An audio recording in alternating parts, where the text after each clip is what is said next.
Все, давайте начинать. Okay, good day to everyone.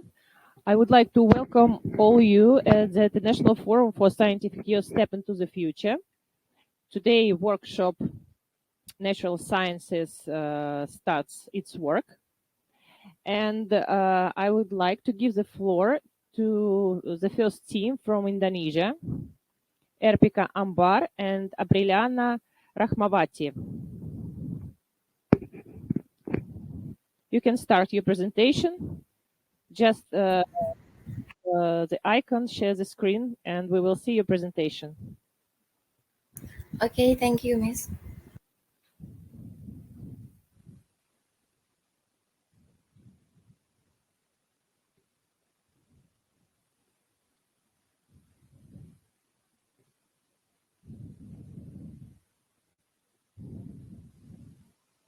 Yes, we can see a presentation, but please open the full screen mode.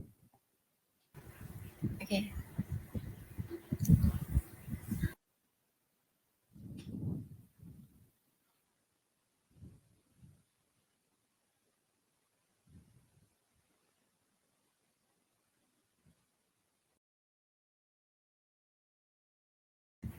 Have you seen, sir, Miss? No, I can see just your screen, but I can't see it in full screen mode. Oh. Is it PowerPoint or something else? Some different program? Sorry, Miss. Is it PowerPoint presentation? Yes, PowerPoint. PowerPoint.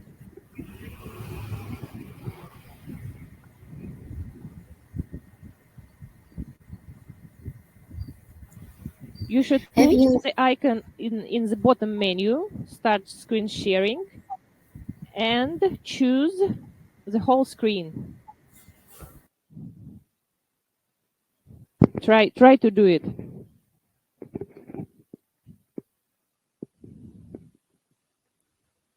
Click the icon, start screen sharing. The same. We can see it in the same way.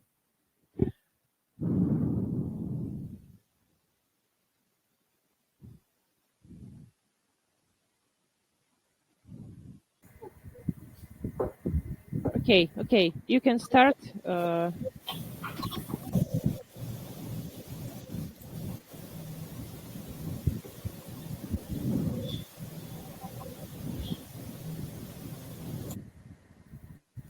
Have you seen, Miss? No, not yet. Good afternoon. Do you hear me? Vasily, maybe you can help. Yes, you should choose sharing mode, the window of the program. You should share whole the screen. So we will be able to see the screen as you see, but we can see just the window of the program.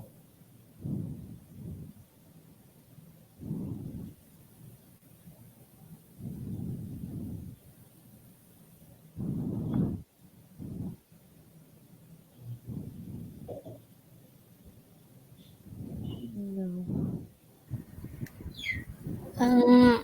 Now seen or not, Miss? No. We see your screen, not presentation.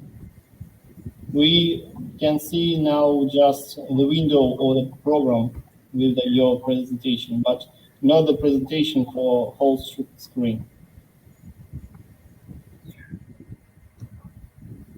Could you please go to PowerPoint, start slideshow, and then demonstrate the whole screen?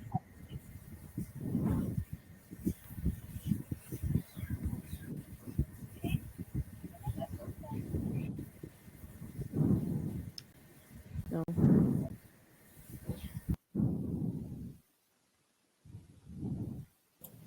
When you push the button share your screen in our console talk, you can choose then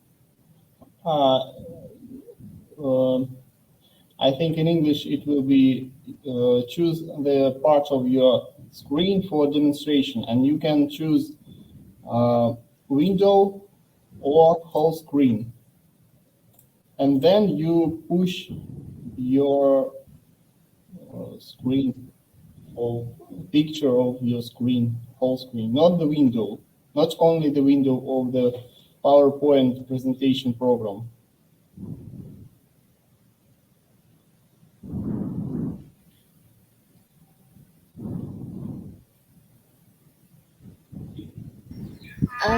Sorry, can you help share the screen? It looks like we have a problem sharing the screen. Ну что, уважаемый жюри, так посмотрим, может быть. Yes, I can. I think we can Да? Окей. watch in this way. Okay, you can start your presentation. Don't worry. I think that all the information will be visible for us.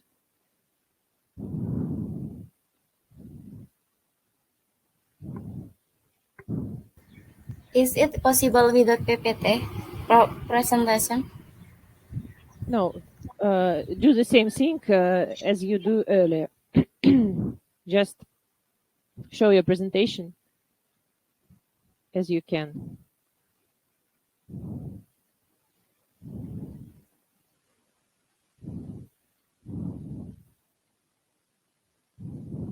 Start please screen sharing.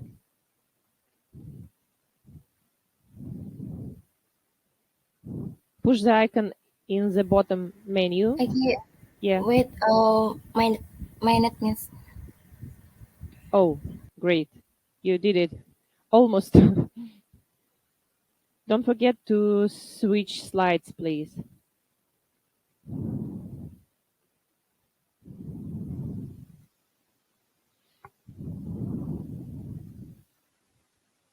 Okay, you can start.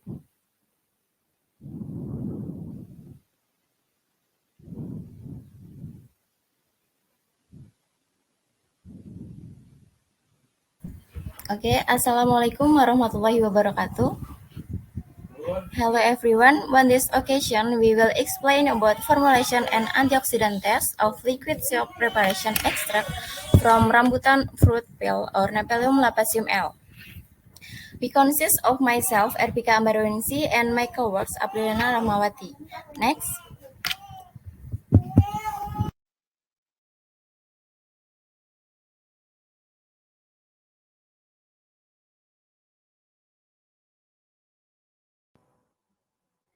Introduction. The rambutan or Nipeleum L is a fruit with distinct attributes such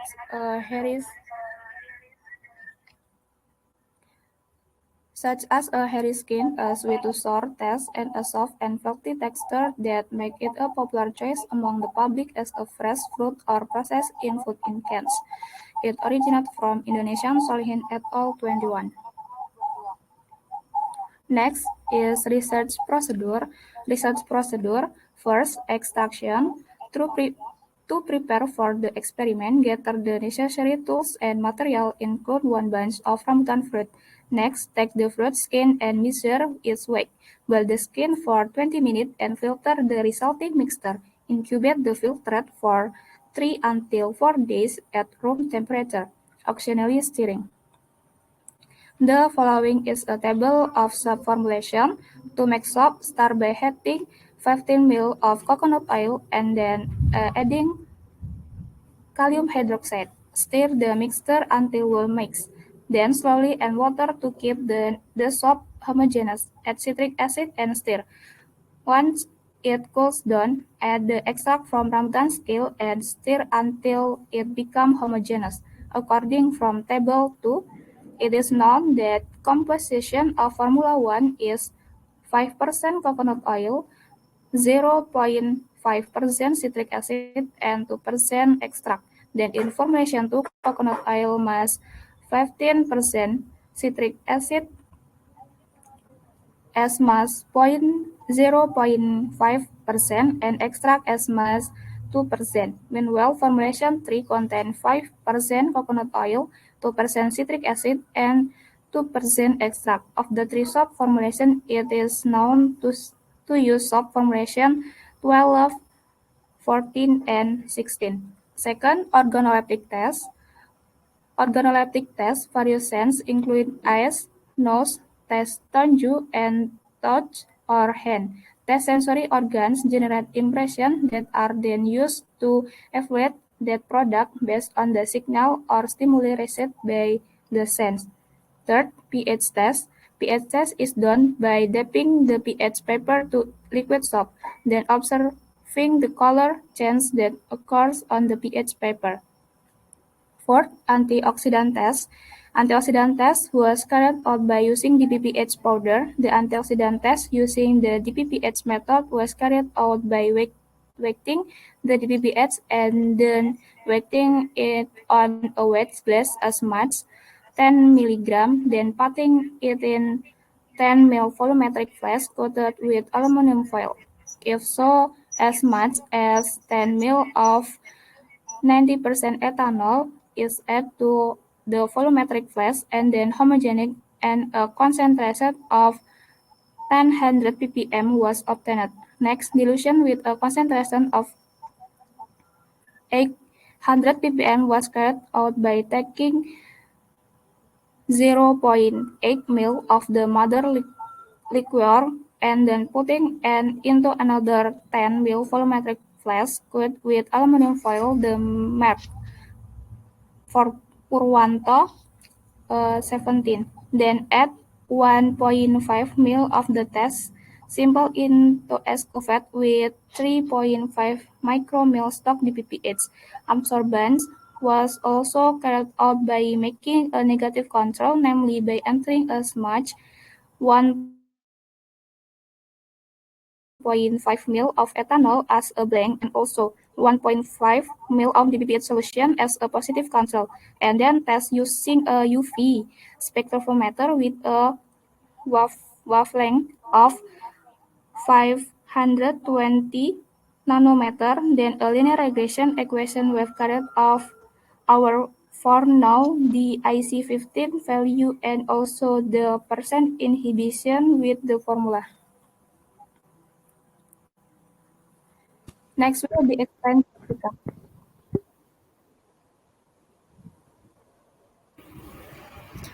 Okay, result and discussion.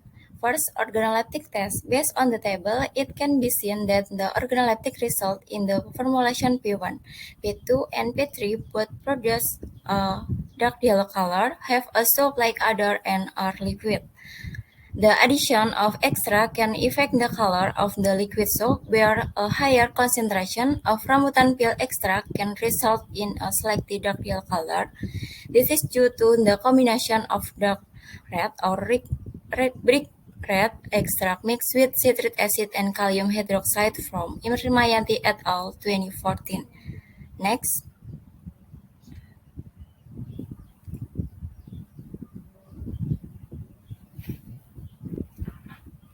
Second, pH test. The P1 formulation result in a pH value of 6.3.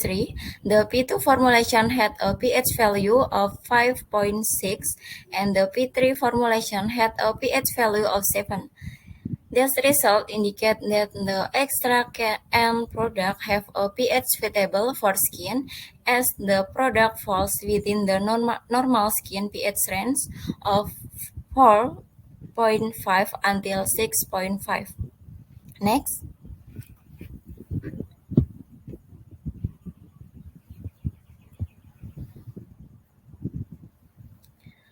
Antioxidant test. Based on the obtained data, the extract from rambutan peel in 2 ml has a very strong antioxidant activity. The product sample in 2 ml is also classified as having a very strong antioxidant activity. This product has the potential to be used as a daily bath soap because it has a suitable pH for skin needs and contain very strong antioxidants that are believed to be able to protect the skin from free radicals. This is aligned with the opinion of Pradianto et al. 2017. Next.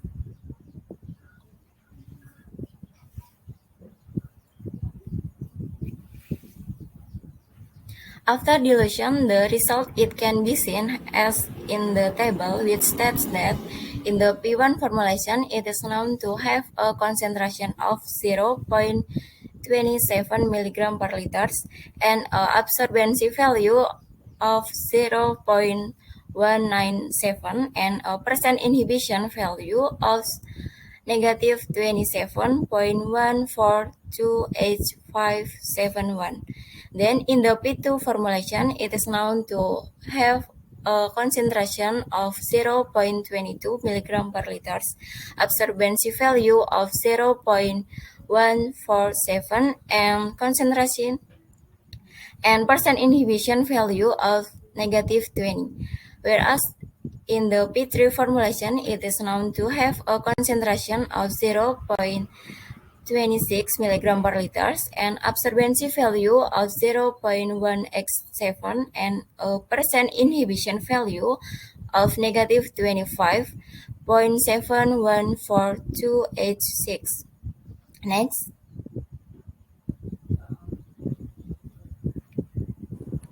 Conclusion. For the conclusion of our research is the study results show that rambutan peel contains antioxidant compounds that can neutralize free radical. This was demonstrated through various tests, including organoleptic tests using 3 different formulations. The scent was described as similar to regular soap, while the texture was liquid.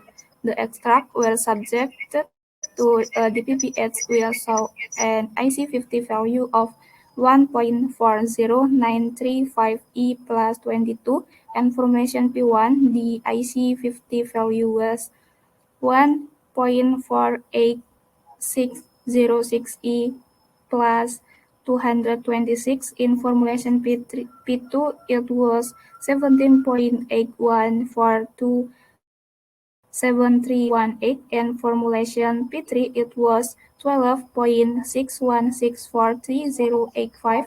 The result indicate that both the extract and product are rich in potent antioxidant.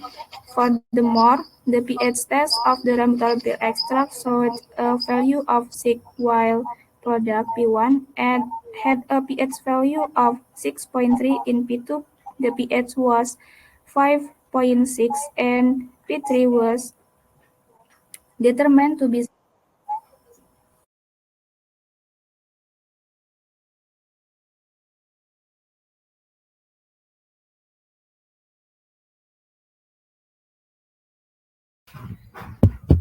This is our product. And next. Well, that's all we can say. Thank you. Wassalamualaikum warahmatullahi wabarakatuh.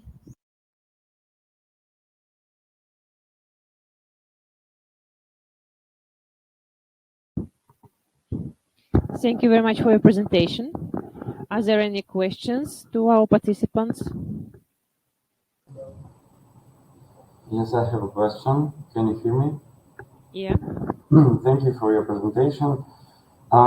In the conclusions, you have the value of IC50. Can you remind us, please, what is this IC50?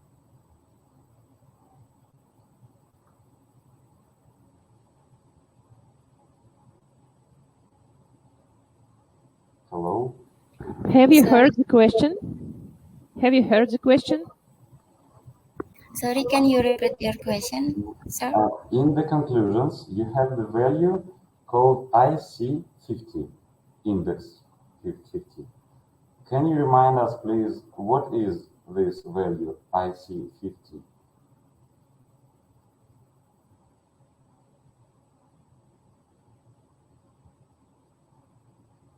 You can open the conclusions slide and see that.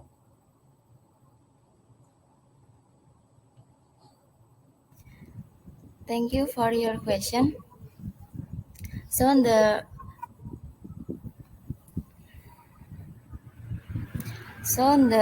IC50 is a organoid antioxidant test, and the percentage of inhibition is how much can be inhibited from a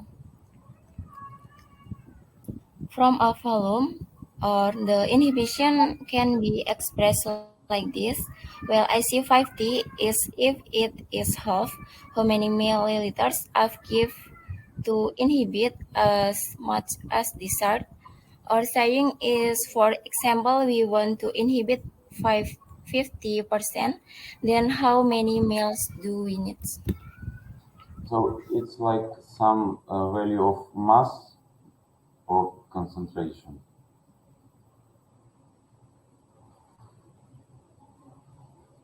Is it a mass value or concentration value?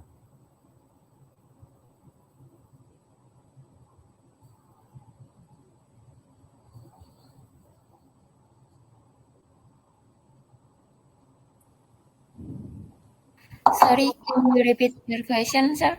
Is it a mass value if you studied in milliliters? Mass or concentration?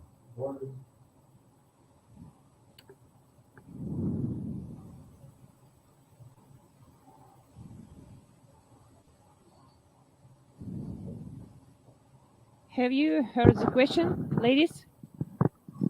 Yes, Miss. Can you answer? Yes.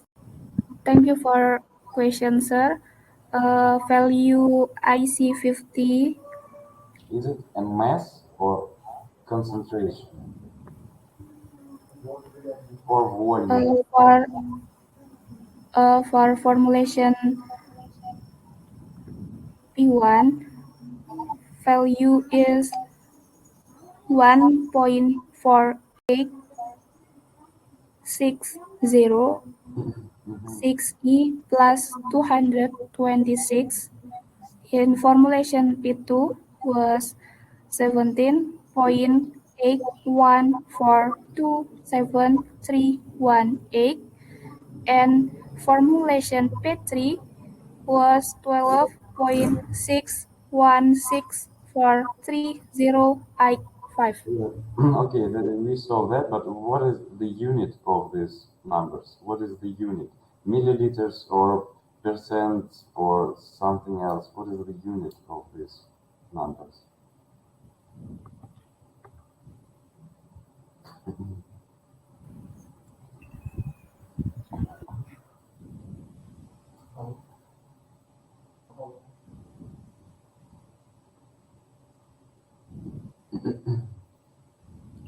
Sorry, the question is not clear. Can you just write in the chat box, sir? Okay.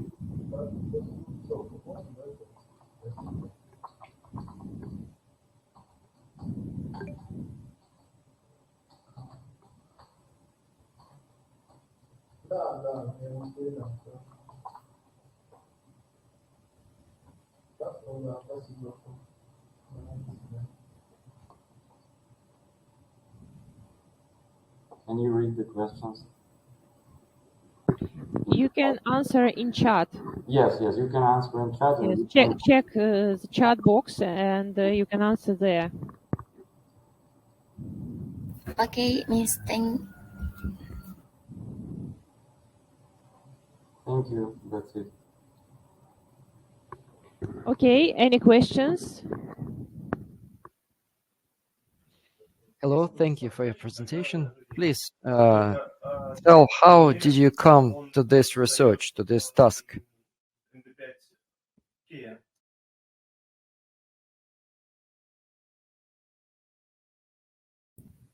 Ladies, can you hear the question from our jury member? Sorry, can you repeat your question, sir? Sure. How did you come to this task or to this research? It was your idea, or teacher say to you to make this research, and what did you do exactly in this research? Yes, thank you for question. This result in our idea. So we conduct conduct research related to manufacture of liquid bed soap from rambutan peel extract, which was then carried out three tests, namely organoleptic, pH, and antioxidant tests. Our test aims to determine whether or not there is an antioxidant content in the body wash we have made.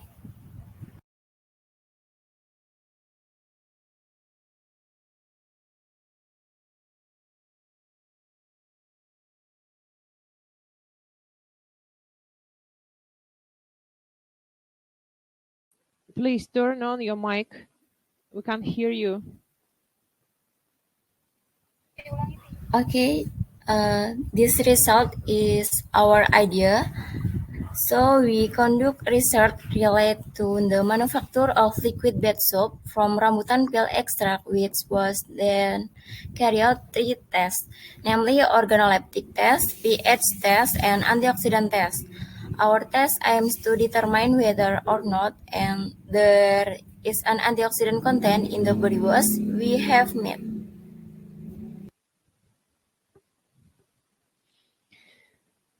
Okay, thank you. Okay, thank you very much for your presentation. Let's move on to the next project. It's a participant from Taiwan, Yuvi Chang.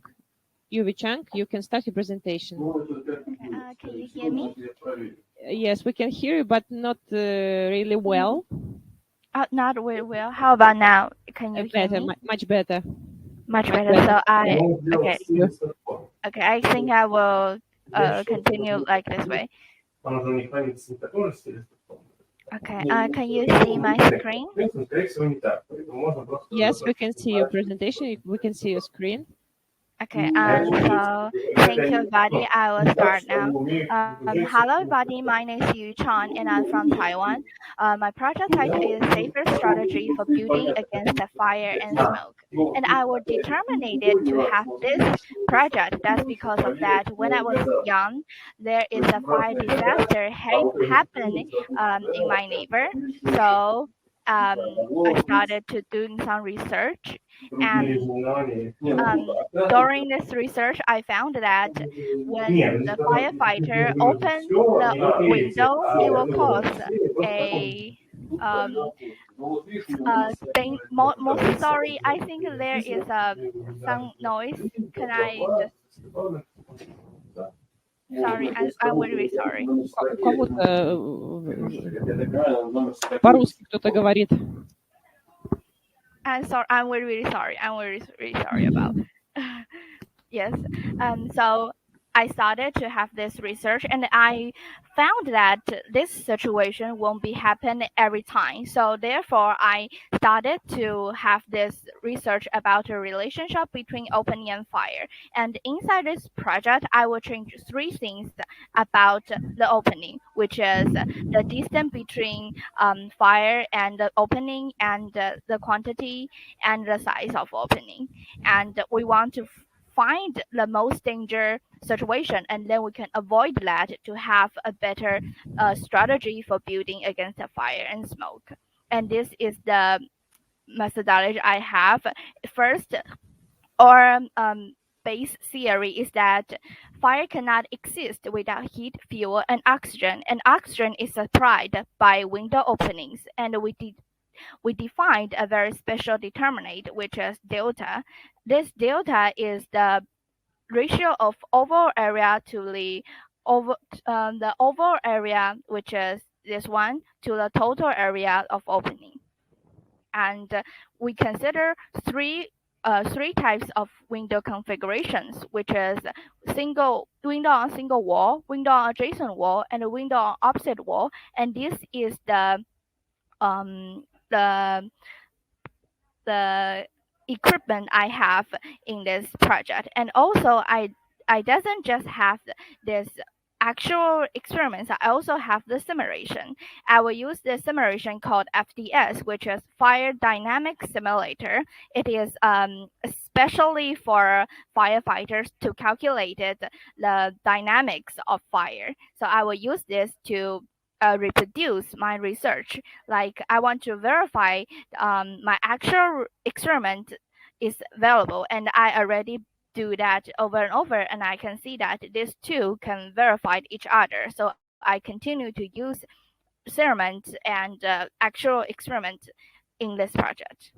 And so we can see the first result, which is I changed the size of opening. We can see that when the window on a single wall, the most danger parameter will be 7% to 16%, and um, the result of window on opposite wall is very similar. It's also 7% to 16%. But there is a very interesting things.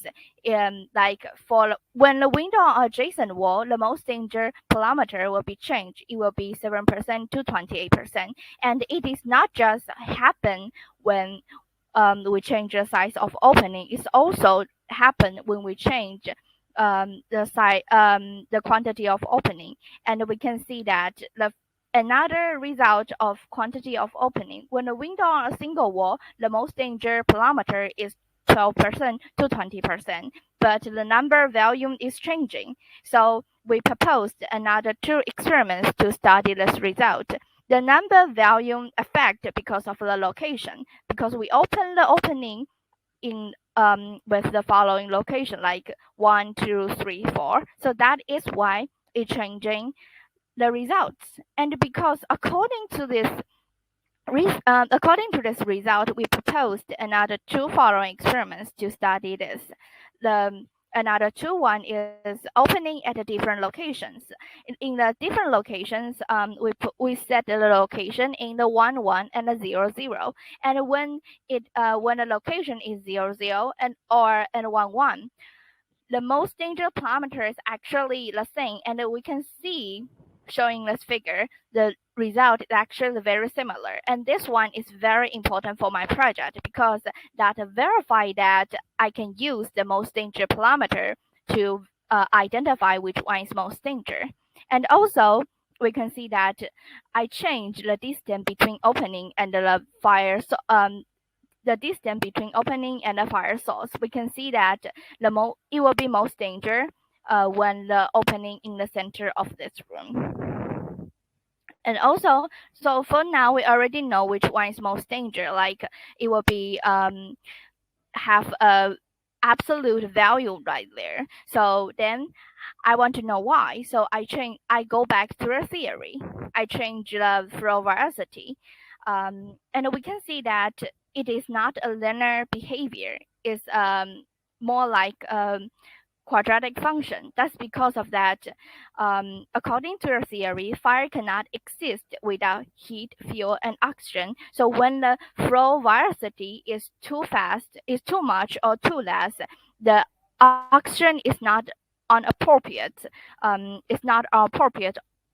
amount. So that is why. So also we can see the relationship between oxygen and the temperature of top is also the same. When in the absolute range, the most danger parameter will be in here, and we can see that because of the theory, fire cannot exist without fuel, heat, and oxygen.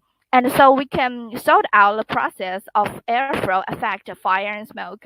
When we have a small opening, it will attract slow airflow and it will create a small fire. And when it is a middle opening, it will attract moderate airflow, so it will build a large fire. And a large opening will attract strong airflow, so it will create another small fire again. So our conclusion is very clear and simply is window on single wall or on opposite wall, the most danger parameter will be 7% to 20%. And the window on adjacent wall, it will be 7% to 28%. So we just need to avoid these 2 parameter, and then we can get a better, safer strategy for building against the fire and smoke. Thank you. Thank you very much for your presentation. Are there any questions to Yuvi?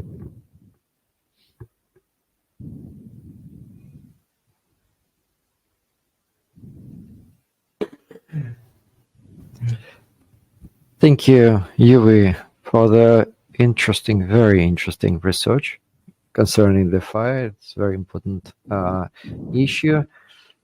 And what do you think? What could be the nature or natural reason why you have such a maximum of fire dynamics in the middle of window size? Well, just like I mentioned that in this slider, that's because of that when we have a very, very small, like very, very small opening, um, it won't be have any oxygen inside. So, and the fire need oxygen to combust. And for the very big opening, it will be very cold.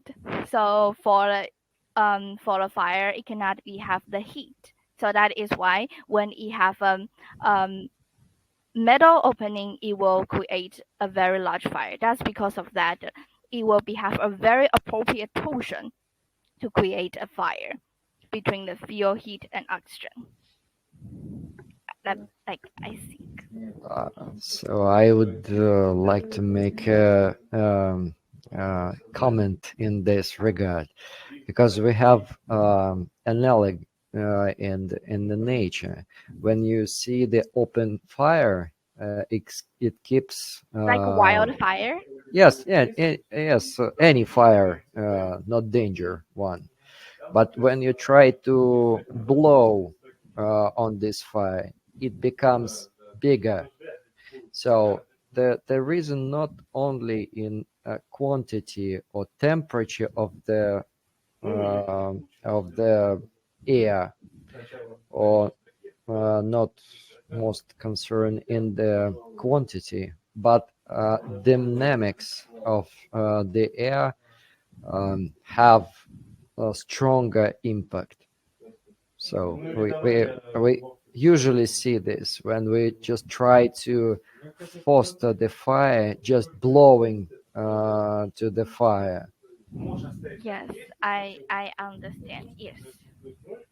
Thank you very much for your research. Thank you so much for the comment because I think that's a very big thrill for my research. Yeah. Thank you. More questions? No? Okay, thank you very much for your presentation. And Thank you let's so much. move on to our next participant. It's QC from China.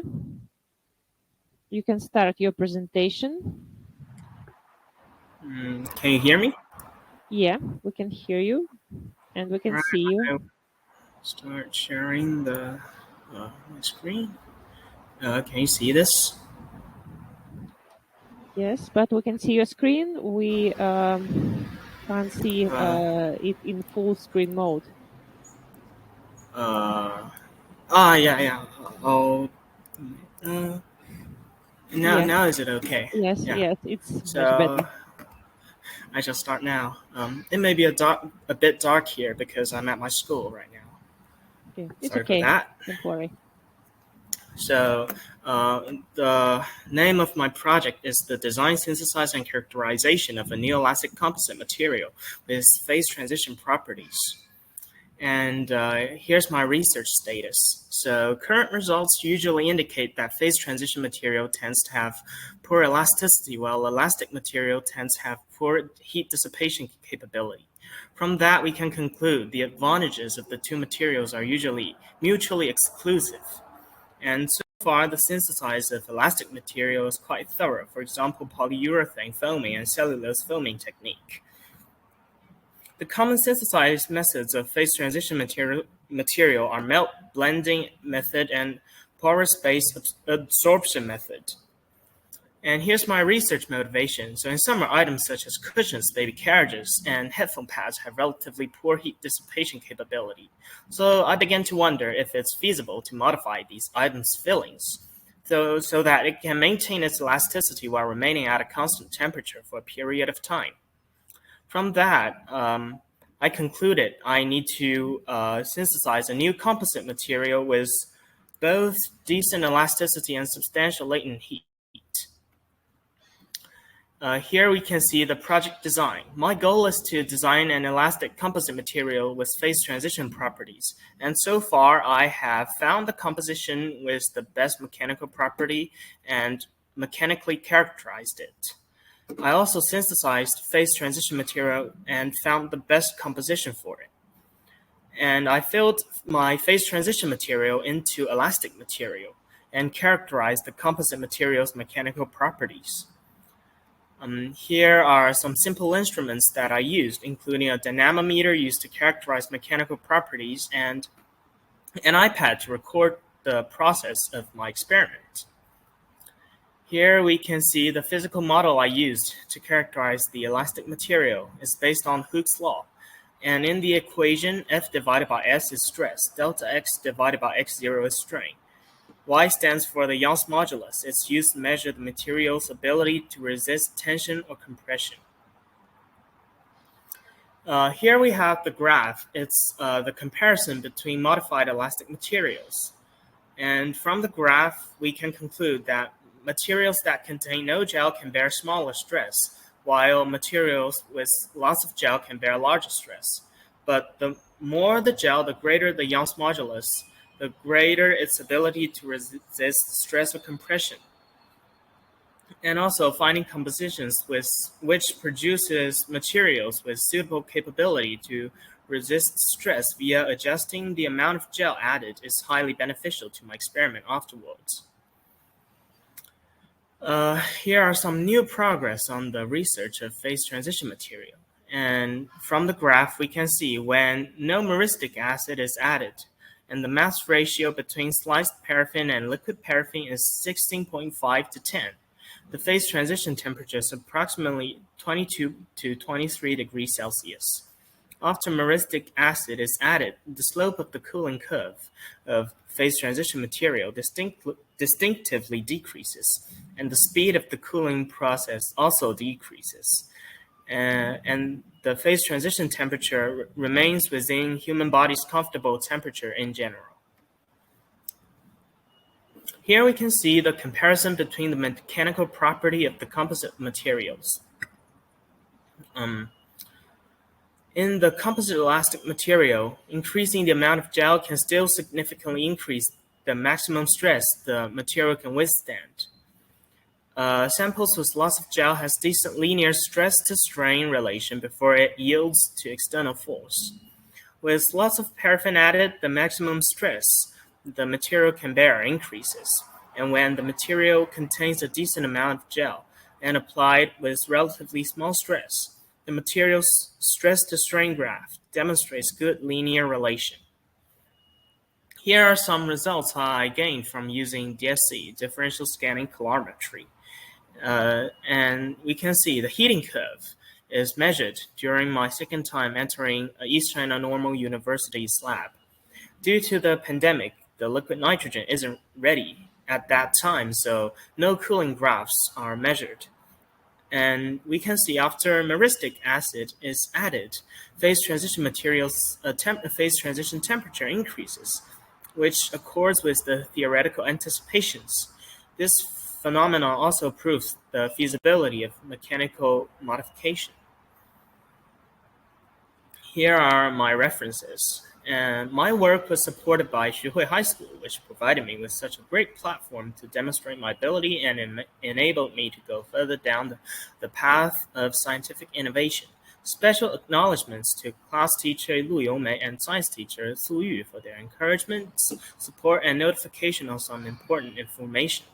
I also got inspiring ideas from Professor Zhan Qingfeng and his group, including Professor Zhan Qingfeng, Zhang Jie, Xia Chenjie, Wang Chunmei, and other senior schoolmates, who all provided me with lots of help with my experiment. I participated in their group conference multiple times, and it greatly benefited me.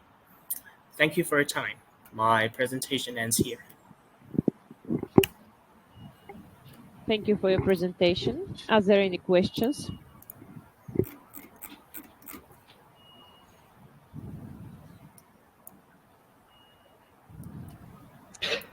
Thank you for your presentation. Can you mention other phase change materials that you know?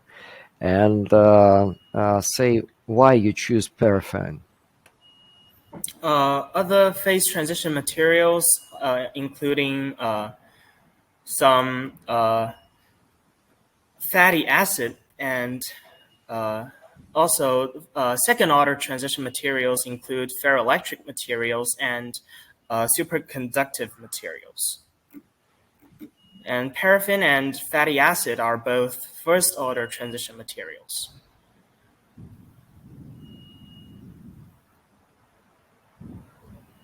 And how you choose? It was your decision to choose paraffin for the research, or Yeah. It was my decision because, first of all, it's degradable. It's easily degradable, so it's more environmentally friendly, and also it is comparatively cheaper. So I chose paraffin.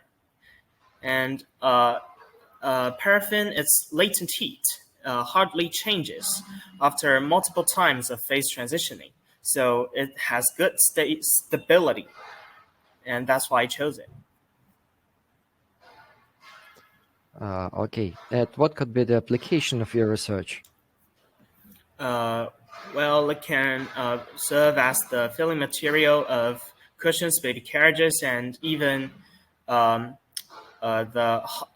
cushion for hospital beds, where patients have to lie on that bed for a long time, and it's easy for them to sweat a lot. So by inventing this material, we can cool down the temperature and improve the overall well-being of patients. Thank you. Thank you for your question. More questions?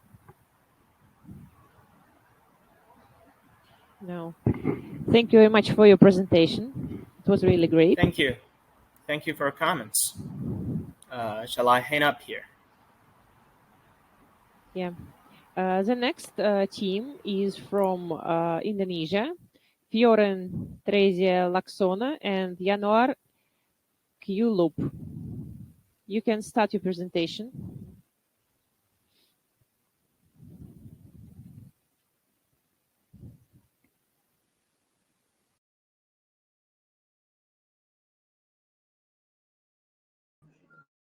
Could you hear our voice? Yes, we can hear you, and we can see your screen. Maybe you can open it in full screen mode. Okay, thank you. Great. Yes. Assalamualaikum warahmatullahi wabarakatuh. The honorable all of judges. We are from Senior High School 1, Lamongan, East Java, Indonesia. My name is Fioren Teresia Dharma Laksono, and my friend is Muhammad Januar Sanul Kulub. Today, we will talk about effectiveness of the composition of lime juice, Citrus aurantiferous wingle, and extraction of starfruit wulu Aperwa plimbi to reduce the level of heavy metal PP in Kupang. Indonesia is the largest country in the world and has a huge potential for marine research and coastal research. One of biological research can found on the beach is Kupang. Kupang, or Mytilus edulis, is a mollusk group from the shellfish that is small in size and belongs to the class of Pelecypoda. One of processed food from Kupang is lontong Kupang. For some people who have allergies to animals marine will experience poisoning. Kupang obtains food by absorbing everything around it without sorting it out first, so that toxic substance can enter body Kupang, especially lead PB. Usually, the vendors serve the young coconut water to neutralize this. Various ways have been done to reduce the level metal PB in Kupang. One of which is ways by using metal binder or chelating agent. Citric acid can be found on lime juice or Citrus aurantifolia single and sulfate extract or Aperwa bilibi. Research objective. First, to find out whether the mixture of lime juice, citrus arantiferous wingle, and starfruit woolly extract Aphroba plimby can be used as a natural ingredient to reduce heavy metal level PP in Kupang. Second, to find out how the best composite in mixture of lime juice, citrus arantiferous wingle, and starfruit woolly extract Aphroba plimby in order to reduce heavy metal level PP in Kupang. Data analysis technique. First, literature. In this method, research look for information from book from libraries near High School 1 Lamongan. Second is observation. The observation we made was by observing the reaction of the sample that had been treated. Third is experimental. Experimental method is to make a composition of lime juice and starfruit woolly extract, and distillation method is used to spare the components of the substance in lime juice and starfruit woolly extract. Tools and materials: knife, pipette, test tubes, beakers, spatula, test tube racks, distillate glass, Whitman papers, sieve, funnel glass, bottle skeezer, cloves, aquades, upang, starfruit wool, and lime. This demonstration of our project. We use distillations because we must because we can get clear results. As you can see, this before distillation, and after distillation, the lime juice and starfruit wool becomes dirty, but the result as clear as water. This distillation takes approximately 4 hours. Steps of research. First, prepare tools and material. Second is squeeze lime and starfruit wool. Third, strain the juice of lime and starfruit wool. Fourth, distillate lime juice and starfruit wool extract. And then mix the distillation results according to the appropriate ratio. For 25% is 75 ml lime juice, compare 75 ml starfruit wool extract, compare 415 ml water, and sample ready to be tested. For 15% is 2 compare 2, and for 75% is 3 compare 1. And aquades from control. Sample ready to be tested. Result. After treatment, the lead content PP in Kupang in sample T is 0.023, in E1 is minus 0.475, in E2 is minus 0.528, and E3 minus 0.039, in B1 is minus 0.108, in B2 is minus 0.016, in P3 is minus 0.019, in C1 is minus 0.151, and in C2 is minus 0.055, and in C3 is minus 0.100. The average lead content PP in sample A is minus 0.3 ppm, in sample B is minus 0.06 ppm, in sample C is minus 0.3 ppm. Based on the result, a mixture of lime juice, citrus arantiferous wingle, and starfruit woolly extract Aphroba plimby can be used to reduce heavy metal level PP in Kupang. Meanwhile, the best composite from mixture of lime juice, citrus arantiferous wingle, and starfruit woolly extract is sample A with concentration 25%, which includes 75 ml of lime juice, 75 ml of starfruit woolly extract, and 415 ml water with average reduction minus 0.3 ppm. Conclusion. First, a mixture of lime juice, citrus arantiferous wingle, and starfruit woolly extract Aphroba plimby has been shown to reduce lead content PP in Kupang. Second, the best composite in reducing lead PP level in Kupang is a concentration 25% with ratio 75 milliliter of lime juice, 75 milliliter of starfruit wool extract, and 415 milliliter butter by soaking for 16 minutes with average reduction lead content pp minus 0.3 ppm. And discussion. Soaking using a mixture of lime juice and starfruit extract is more effective because it can reduce PB levels in the kupang body compared to using ordinary water. That's all. Thank you for your attention. And I'm sorry if we have a mistake. Wassalamualaikum warahmatullahi wabarakatuh. Thank you very much for your presentation. Are there any questions to our participants? Thank you for your presentation. I have a question. Did you make any other mixtures with various different percentage of juices? Not only 50 or not only 25, 75, etc., but more different percentages. It's like we compare with another component. Yes. Like okay.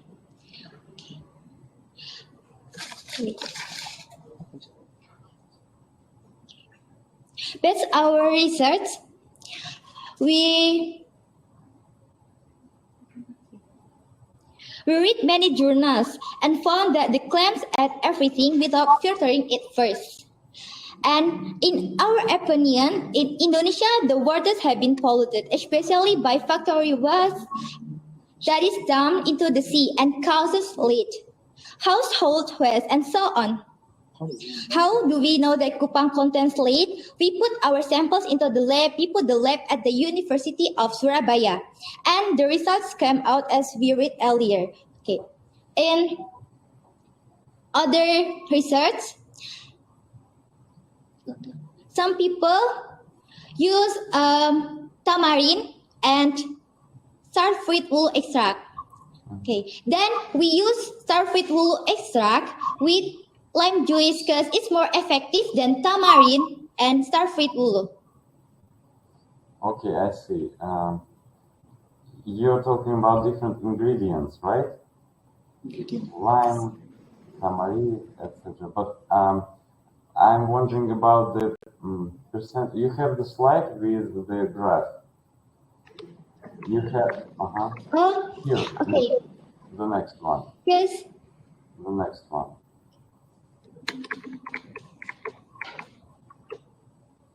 No. With the graph. Start with the graph. Background. Yes. Right. This background. No. No, next slide.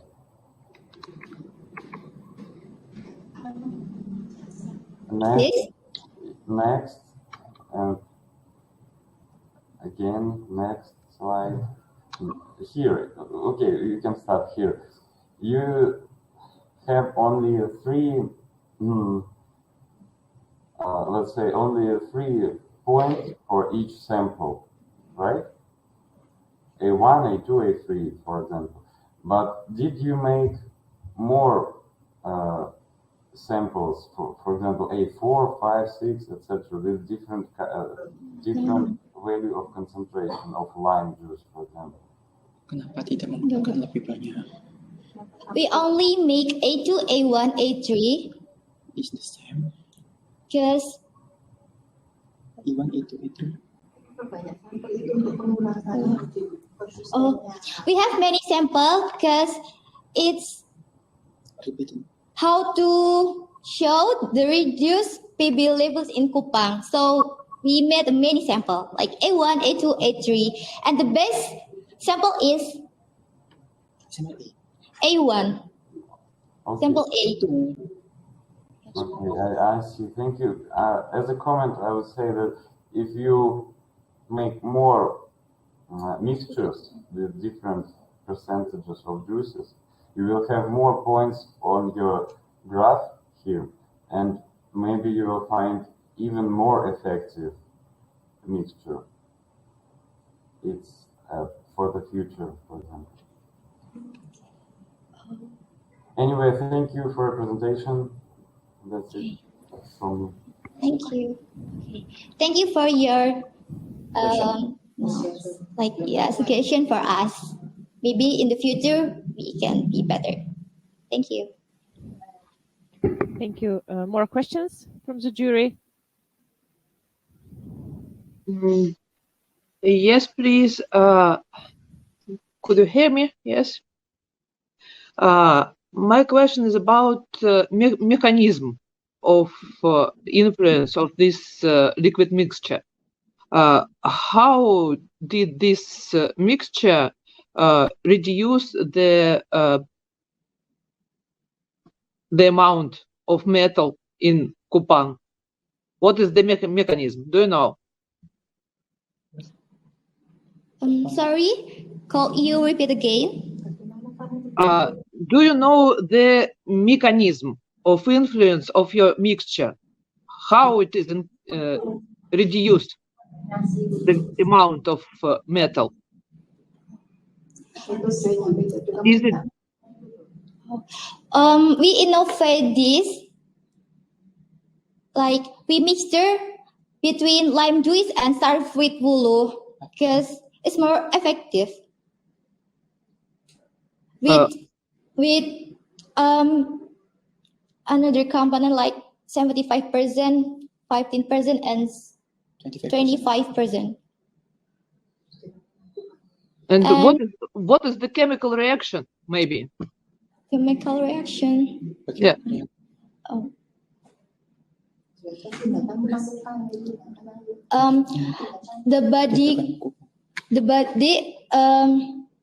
The Kupang's body, the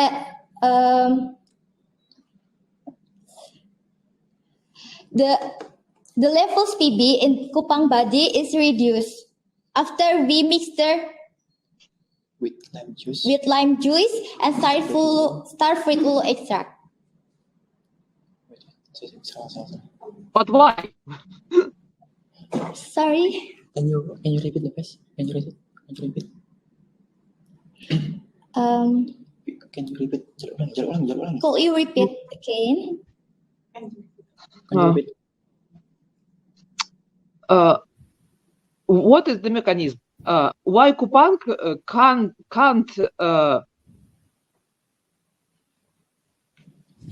get the metal inside when because of this liquid, because of this mixture?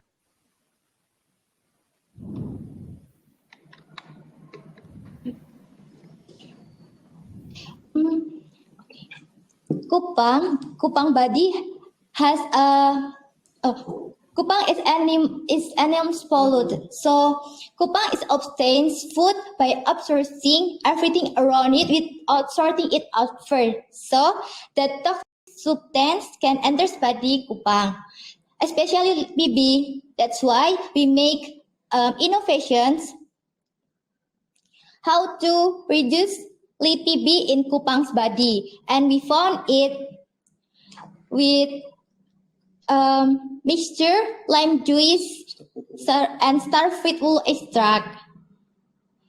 Because lime juice and starfruit bulu extract have citric acid.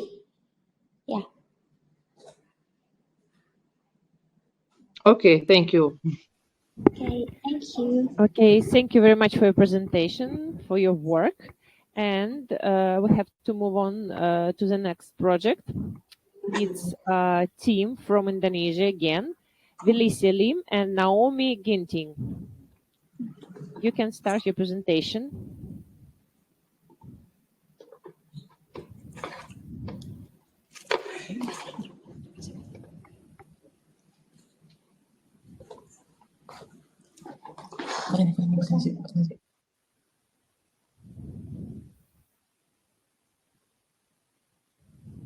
We can't hear you.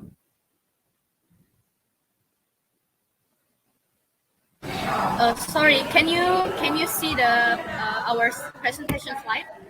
Yes, we can see your presentation. We can hear you. Okay.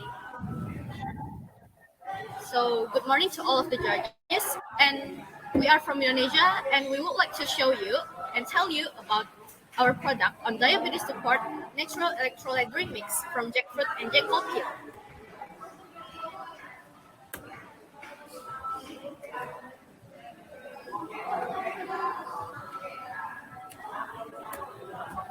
First of all, let's introduce ourselves. I am Felicia, and I'm the leader of the team. My name is Naomi. And Mr. Benny Yodi is our supervisor. First of all, we have to know about diabetes. Diabetes is a metabolic disorder in which the body has high level for prolonged periods of time. Diabetes is one of the most crucial problems in this world, especially in Indonesia. Indonesia ranks 7 in the world with 10.7 million people suffering from diabetes mellitus. Diabetes mellitus can affect all organs of the body and cause various kinds of complaints physically, psychosocially, and economically.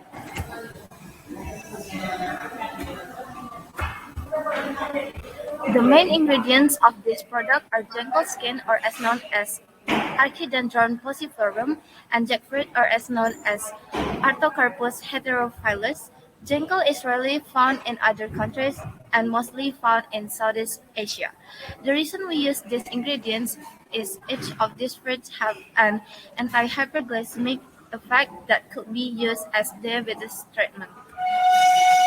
This research was conducted to develop a natural electrolyte drink mix from jenkel skin and jackfruit that has the potential to be an alternative treatment for people with diabetes mellitus. For the formulation of the product, first, we extract the jenkel skin with ethanol, and we use the maceration method. And we extract it with ethanol for 3 days. And for the jackfruit, we grind it into small pieces. After that, we combine 2 of the ingredients to make 3 different ratios. The first ratio is 1:1, the second ratio is 2:1, and the last ratio is 1:2.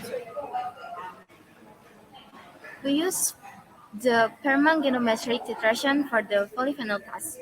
The first ratio, 1:2, has 4 millimolar antioxidant level. The second ratio, 2:1, also has 4 millimolar antioxidant level. And the last ratio, 1:1, has 3 millimolar antioxidant level. For the toxicity test, we use the Tenebrio molitor worm, or also as known as the Hong Kong caterpillar, for the toxicity test, and we analyze the worms using the probite analysis to find the LC50. And from the table, we know that all of the ratio categories are safe to be consumed. We make a conditioned glucose solution to match the blood sugar level of diabetes. 2 grams of glucose is dissolved in 1 liter of water. Prepare 100 milliliter of conditioned glucose solution into 4 separate beakers. The first cup was used as a control. The second, third, and fourth glasses are added to the 3 ratio solution of natural electrolyte drink mix respectively. And for the anti-hyperglycemic effect, the result I'm going to explain to you the result after 1 hour. For the glucose solution, it starts from 396 milligram per deciliter, and it increased to 421 milligram per deciliter. The first ratio, 1:2, it starts from 512 milligram per deciliter, and it increased to 539 milligram per deciliter. The second ratio, 2:1, it starts from 512 milligram per deciliter, and it decreased to 409 milligram per deciliter. And the last ratio, 1:1, it starts from 519 milligram per deciliter, and it decreased to 497 milligram per deciliter. The result of the electrolyte test shows that the ratio 1:2 has 0.27 milliampere of electrical current. The ratio 2:1 has 0.27 milliampere of electrical current, and ratio 1:1 has 0.24 milliampere electrical current. We assume that 3 of the ratios contain ions. And for the organoleptic test, the organoleptic test we do in the community for the product, and we record it using the direct assessment based on the taste, texture, and aroma using the Likert scale. From this table, And for the result, we found that the finalist chooses the ratio 1:1 as the best ratio from all of the ratio formulation based on the aroma, color, and texture. For the conclusion and suggestion, from the research we already did, we concluded that the product of natural electrolyte drink mix with the ratio formulation of 1:2 and 2:1 with the composition of Jenko pill, which is higher, contains the highest polyphenolic compounds, and this means two of this ratio having the best pot of antioxidants. After the toxicity test, the natural formulation of mixed electrolyte drinks at each concentration were found to be safe. Natural electrolyte drink mix is a powerful way to deal with high blood sugar. After the blood sugar test, it is not only research done to find the toxicity, and the electrolyte solutions in the product can also be used as electrolyte supplements to also assist in regulating pH levels. That's all from us. We would like to say thank you for your attention and have a great day. Thank you very much for your presentation, for your great job. Are there any questions to our participants? Yes, please, I have a question. Thank you very much for your presentation. Can you hear me? No? Pardon, can you repeat the question? Can you hear me? Can you repeat? Your voice is not really clear.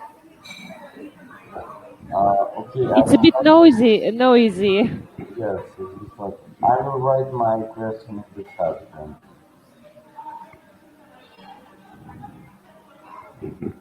The jury will type it in the chat box. You can Okay. you can see it there, please. Okay. Are there any questions from the jury to our participants? So, Yes, please. Sorry. So I'm going to answer your question. Why did what of us choose these two fruits? The first reason is because each of these fruits contains an anti-hyperglycemic effect that could help people with diabetes, and we want to create a new product that is way more cheaper and also healthier that people with diabetics can consume at home. And we want to introduce people to Indonesia's variety and specialty fruits in our country.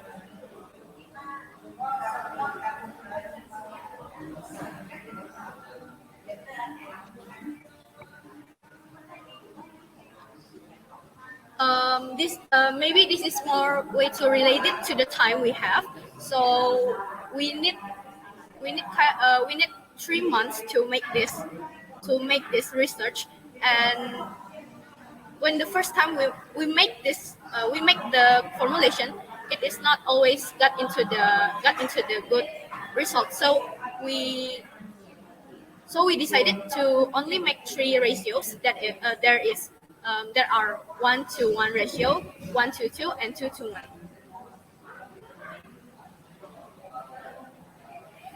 Thank you for your attention. Next question, please.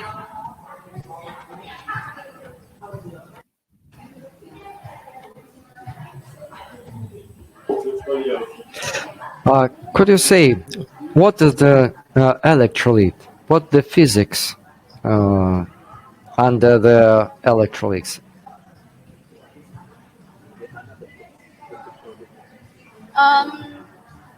The product is actually looks like a powder. A powder with the color is yellow, and after we grind it into small pieces, the jackfruit, then we combine with the Jenko peel, and we got the powder, and we grind it again until we got the very very smooth powder, so we can make it. So if we are planning to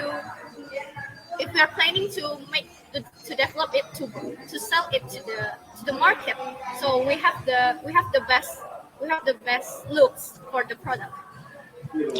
I'm sorry, maybe I wasn't clear. You made research of electrolyte drinks, but what makes liquid electrolyte?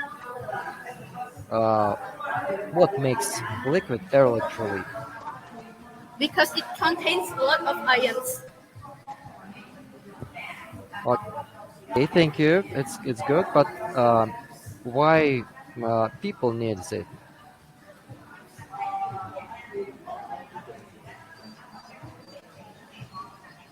Um, People need electrolytes to help body to have the energy. So it's like the carbo it's like the carbohydrate.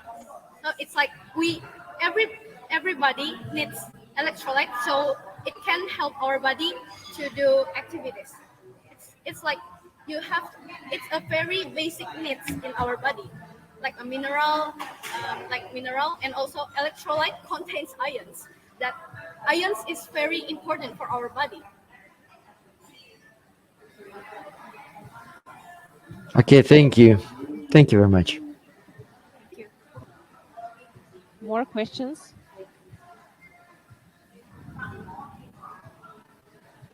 Okay. Thank you very much for your presentation, for your answers. We have one question in our chat. Do you think the constituents of your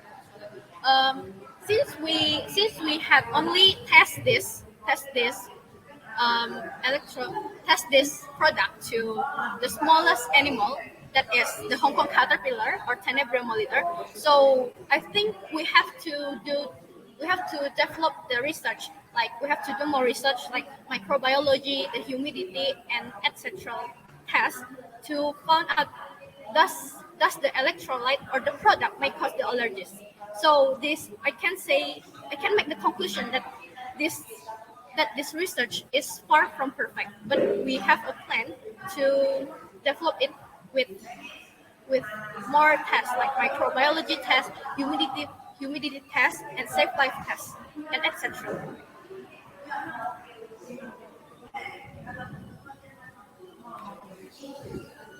Okay, Thank you. ladies, thank you very much for your presentation, for your answers. And our next speakers are from Indonesia also. It's Dika Putra Vijaya and Sri Dinasyan Fuzani. You can start your presentation.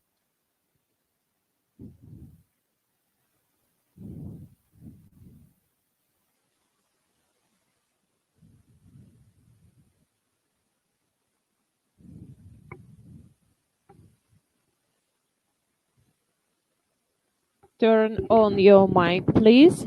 We can't hear you.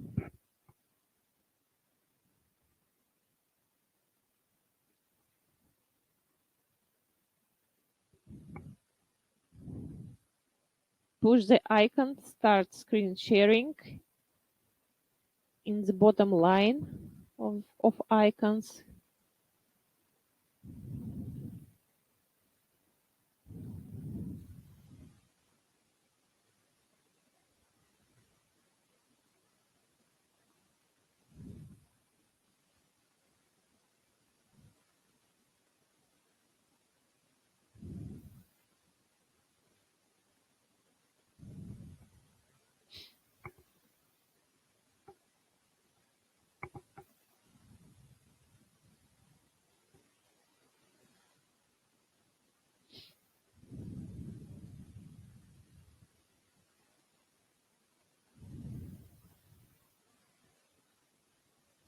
You can start.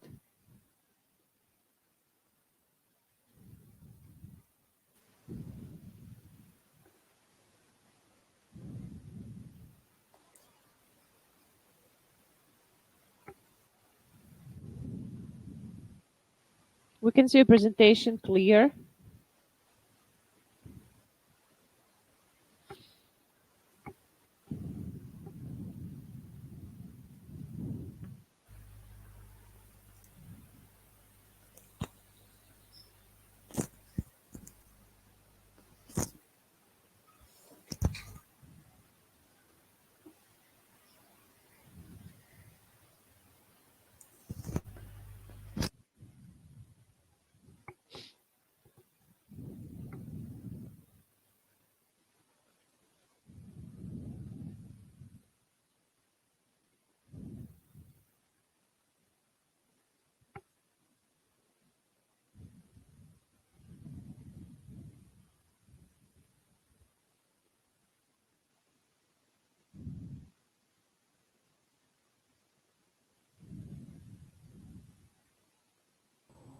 We do not hear you.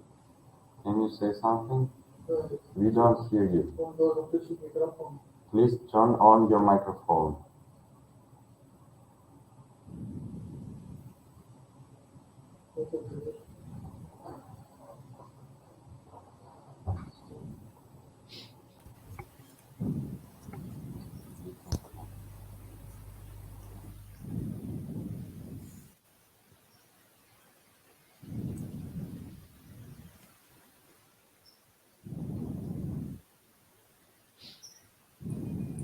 Hello, can you hear me? Yeah, Yes. we can hear you Okay, well. thank you. Good morning, ladies and gentlemen. Let me introduce myself. I'm Sri Nasyarat Nafuzani and my team, Dika Putra Wijaya, also our supervisor, Nani Farida from Malang University, Indonesia. In the occasion, we would like to present our research result entitled IBP biopesticide tests on lilac fruit extract in reducing the golden snail in aid of green environmental action. Golden snail is one of pests that attack and damage the agriculture of Indonesia. Pests, one of them is the golden snail, become one factor that decline the production of agriculture. Common pest control. Farmers rely on synthetic chemical pesticide, environmentally unfriendly. If we using natural ingredients is lilac fruits or Sapindus radactisi. It is eco-friendly biopesticide. The benefits of lilac fruit. 1. Contain antimicrobial properties. Contain high natural surfactant saponin. And 2. Safe for cleaning. 3. Hypoallergenic. And then gentle enough to use on irrigation agricultural beds. The benefits of lilac fruits is containing saponin, alkaloid, and polyphenol. It is biodegradable, can unharmful to aquatic ecosystem. The lilac fruit has polyphenol content. They can fight golden snail pests in irrigating agricultural pests.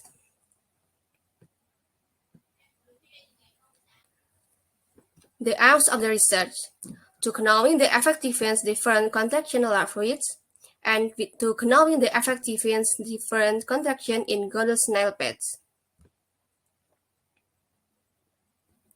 The research method. The time of the research since February 22 until March 23.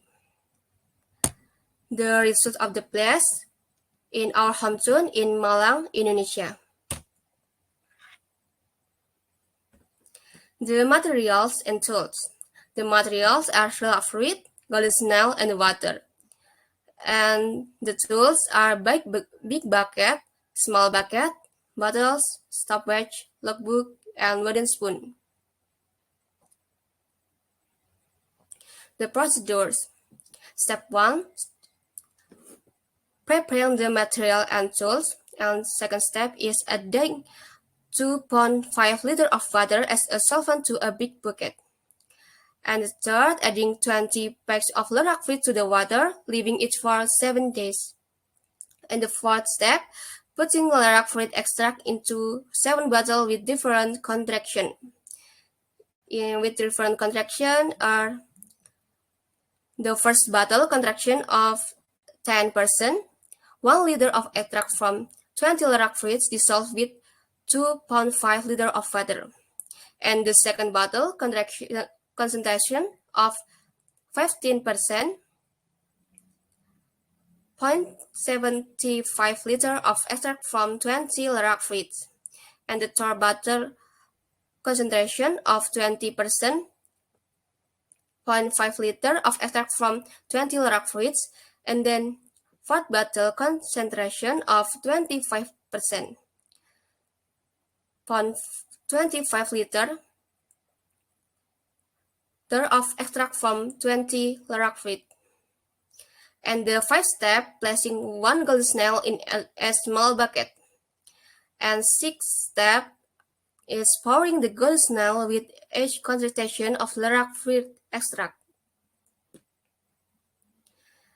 This is the number of golden snail objects in each container. For the group 1 is 1 golden snail until group 7, 7 golden snail tiles. And the last step, waiting for the snail to rest and check with a stoppage. This is the result, the time when golden snail will collapsing in the lilac fruit extract. This is concentration of 10%, first trials and 2 trials.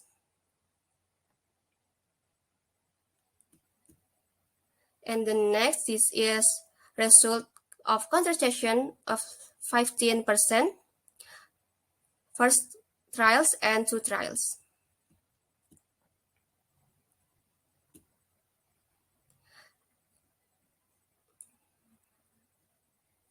And the next, this is concentration of 20%, first trials and 2 trials. And the last is, this is a concentration of 25% for the first trials and 2 trials. It is a group 1 until 7 among a species pace gold snail and time gold snail health killed.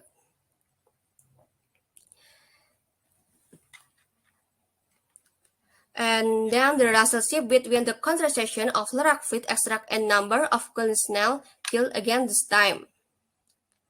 Based on result, first trial and second trial, the crops show that high concentration have a short time in eradicating pests. This is graph show that high concentration.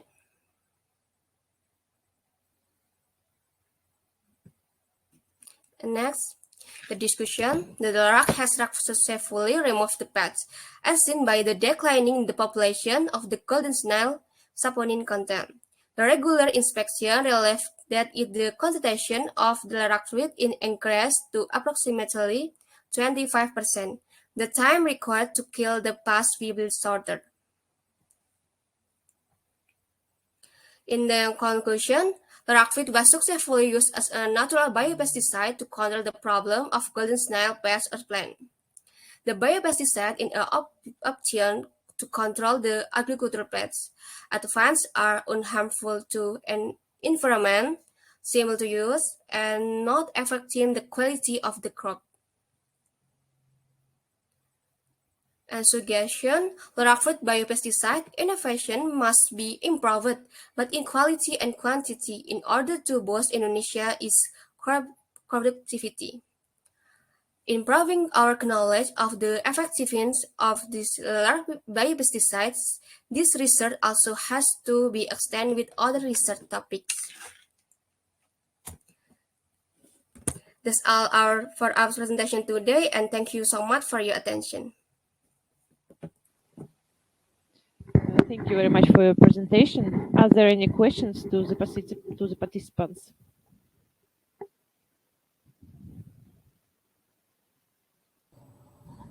Thank you for your presentation. I have a question. How much lilac mixture is needed to kill one snail? How much?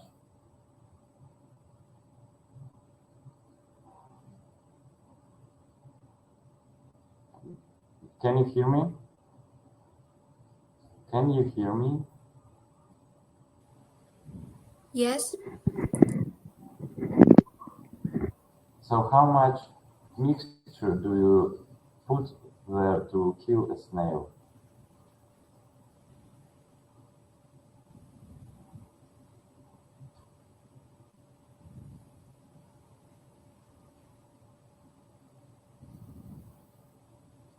Do you understand my question?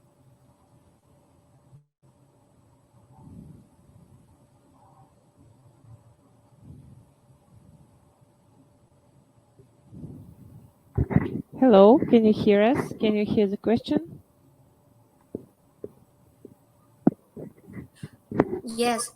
The volume is 2.5 liter of different concentration. Can you hear me?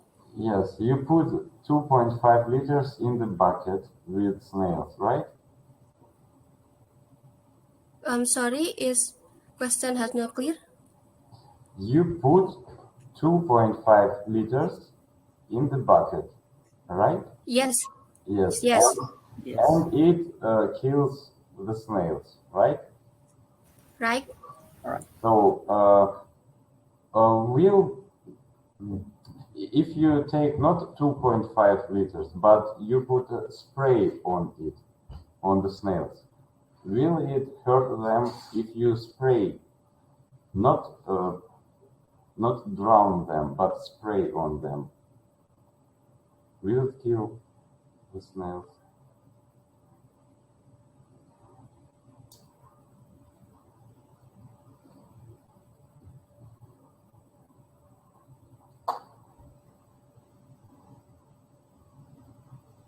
Because if you use pesticides, you go to the field and you spray on the field. You don't put the snails into bucket and don't put your mixture. You spray on them. If you spray your Lirac mixture on the snail, how will it react?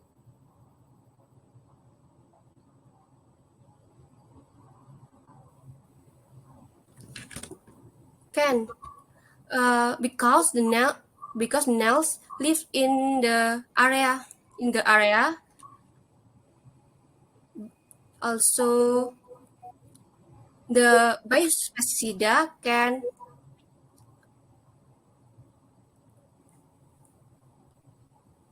spread.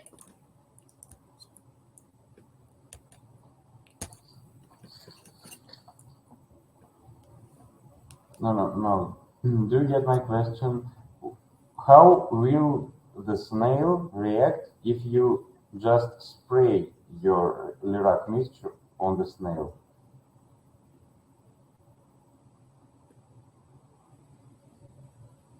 Will it die if you spray on the snail?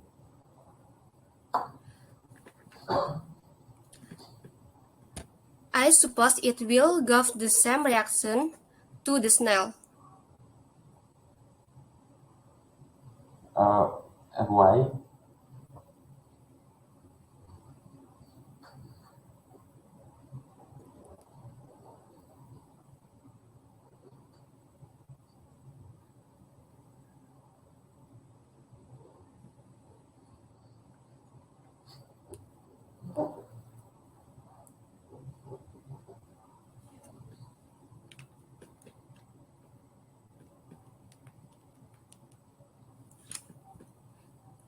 Can you try for your question, please? Why do you think it will be the same reaction?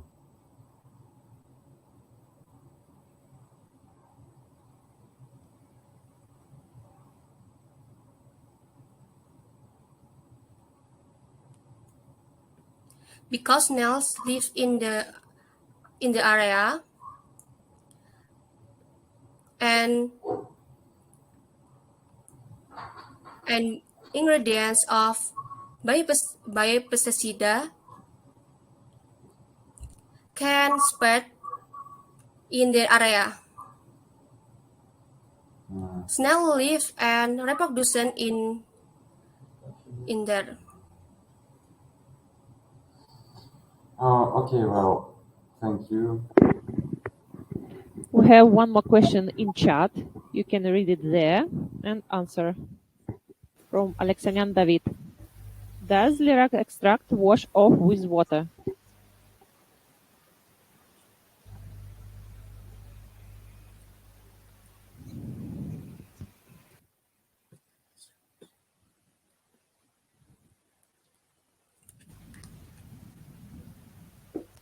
Thank you for the question from Mr. Alexandrian David. Is lerak extract harmless to humans?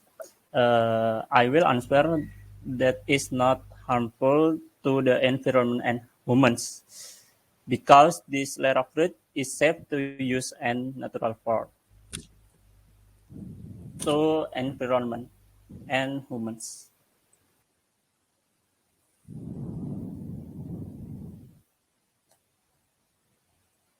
And is it possible to wash off with water? Yes?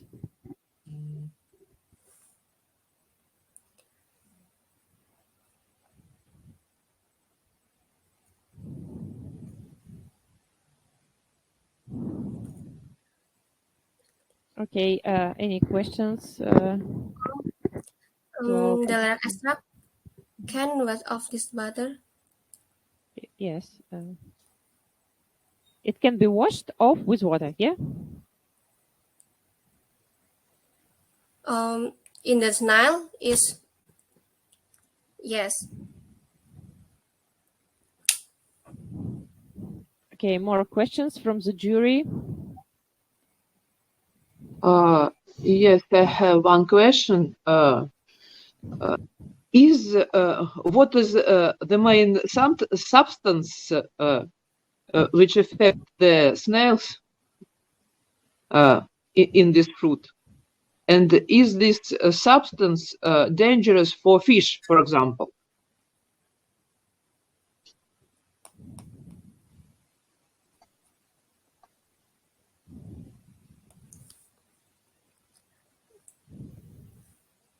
Because due to the content of saponin which can eradicate agriculture pests, we chose lerak fruit as the main ingredient in this study.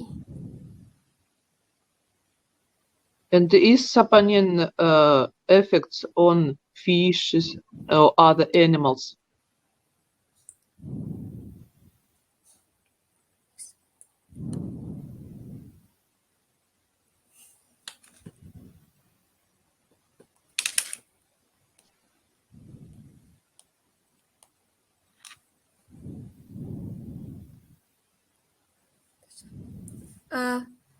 I'm sorry for the trouble.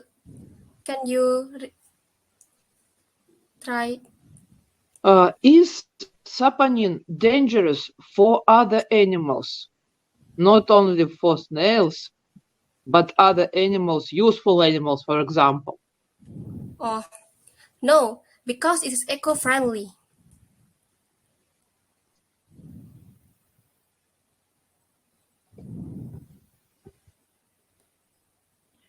Okay. Thank you very much for your answers. Thank you very much. Let's move on to the next project. It's a team from Nepal, Grishma Acharya, Shridhi Sharma, Neha Bhatta. Okay, you can start your presentation and tell us about your work, about your project.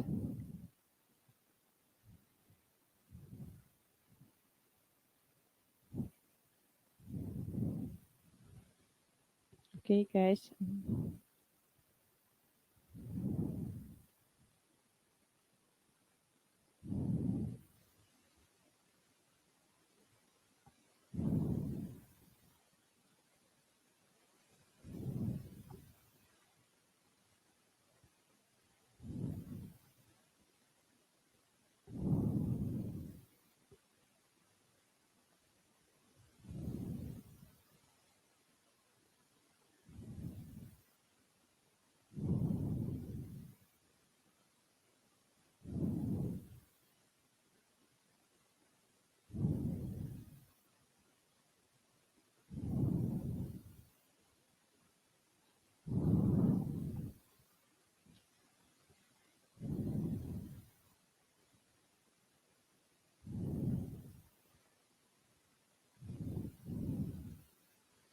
Hello, we can hear you.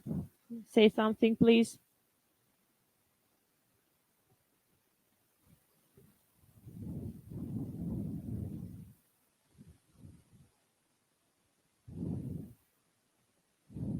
We can see your screen.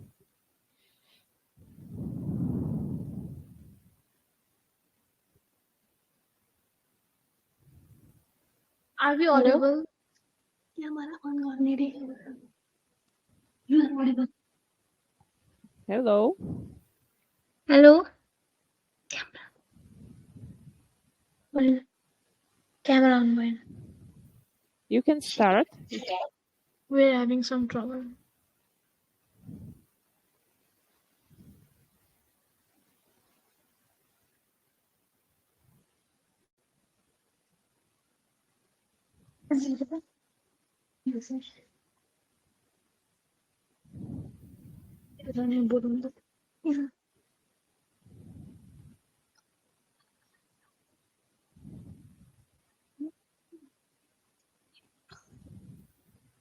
Hello everyone. Hello. Hello. We can Yes, hear you, but we can't see you. We can't see your presentation. Can't see your presentation. Yeah. Oh, Please share your screen. yes. Can you see it? Yes, we can see your screen, but you should start slideshow. Yeah, okay.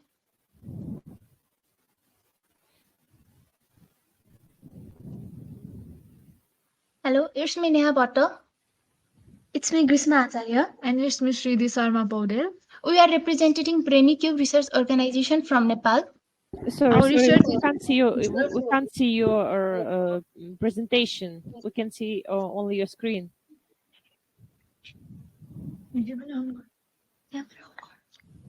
Camera में error देखेगा सके?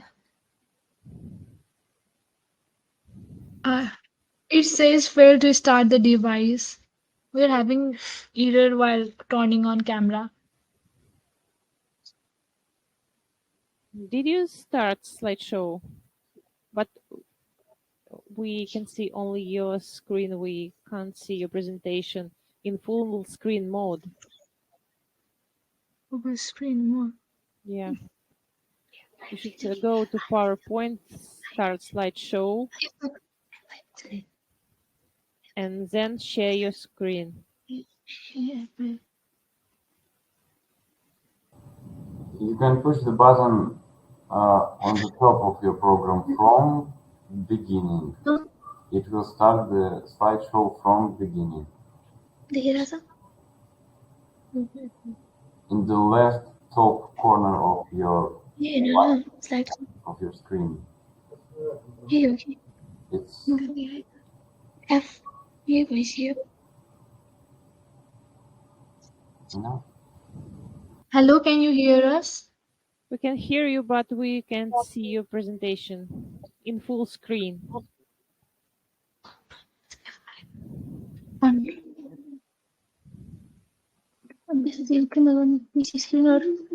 Firstly, you should start your presentation from beginning. Then you should share your screen. And Sorry for the trouble. okay, don't worry.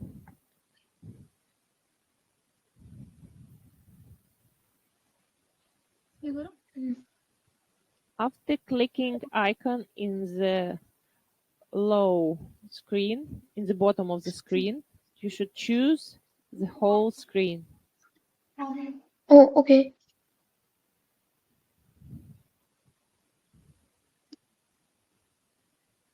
Whole screen? Entire screen? Entire screen.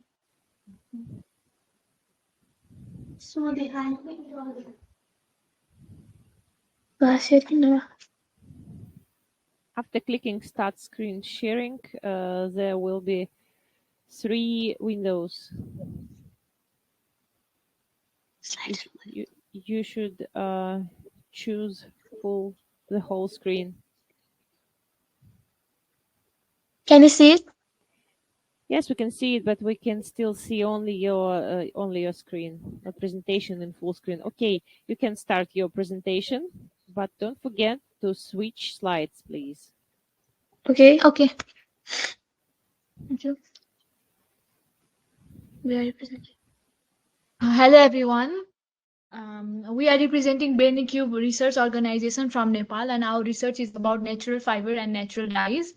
Our research in the area aimed to explore the potential of natural fibers and dyes as alternative to synthetic materials and chemicals, which can have negative environmental impacts.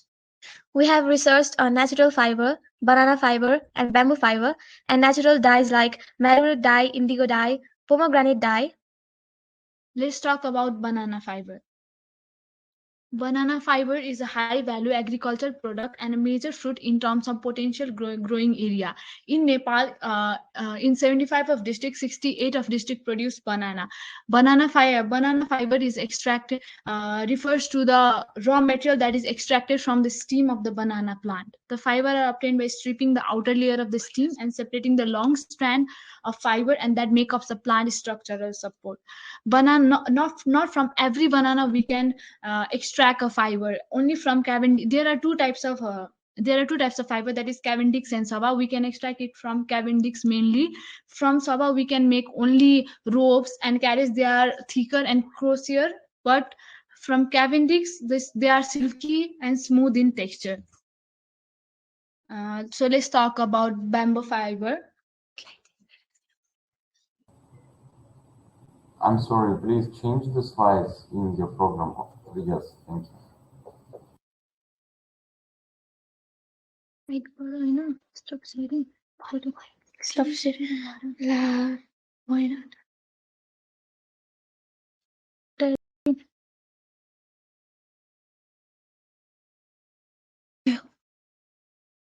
Okay, let's talk about bamboo fiber. Bamboo fabric is a textile material made from the pulp of bamboo plants. It is known for softness, breathability, and moisture-wicking properties, making it popular choice for clothing, bedding, and other textile products. They are comfortable, biodegradable, antibacterial, and hypoallergenic material. The process involves the crushing the bamboo into pulp, extracting the fiber, and spinning them into ends, and finally weaving and dyeing for final use. This is the total from 2015 to 2023. This is the total percentage of the sustainable fiber used worldwide. Our research about natural dyes is to inspire others to explore the possibilities of natural dyes and embrace sustainable fashion. By using natural dyes, we are able to reduce our carbon footprint and support the preservation of traditional dyeing techniques. Indigo, a plant-based dye, produces a deep blue color that is both timeless and versatile. Pomegranate, a fruit-based dye, produces a range of warm shades from pink to orange. Marguerite, a plant-based dye, produces a rich red color that has been used for centuries. Thank you. This is the sustainable dyes pie diagram. From 2015 to 2023, this percentage of the sustainable dyes are used worldwide. There are many issues that may arise. First is labor issues, water issues, waste issues, and CO2 issues. So we have to change these issues. We came upon these strategies like labor. We have to provide fair wages, safe working condition, and there are many textile industry mostly uses many water resources for production of their materials, clothing. So we are using here banana and bamboo fibers that requires less water resources for production compared to other organic materials like cotton. So according to our research, overall in year 40 millions of wastes are produced. So redesigning, recycle, and reuse can be used for managing the proper disposal of wastes. Our textile industry also took CO2 gases, which can be minimized by the use of sustainable fabric and natural dyes that control the disposal of hazardous chemicals on environment. So our conclusion is that banana and bamboo fiber are eco-friendly, sustainable alternatives to the traditional textile, with bamboo fiber exhibiting excellent moisture-wicking properties and banana fiber demonstrating high tensile strength. Natural dyes provide a range of colors without harmful chemicals. Overall, natural materials and dyes leads us to reduce environmental impact on textile industry and of our approach to fashion. These are some of the references we have used to make our presentation and our research. Thank you.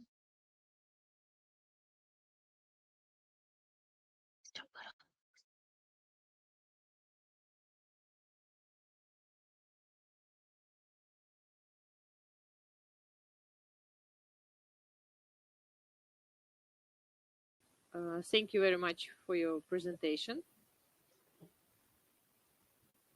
Are there any questions to our participant?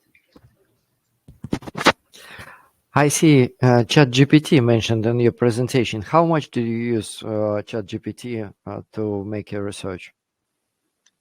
We use ChatGPT to show the charts of natural dyes and fibers used in previous years, like 2015 to 2023, and we used it to know like which technology is used for fiber making process.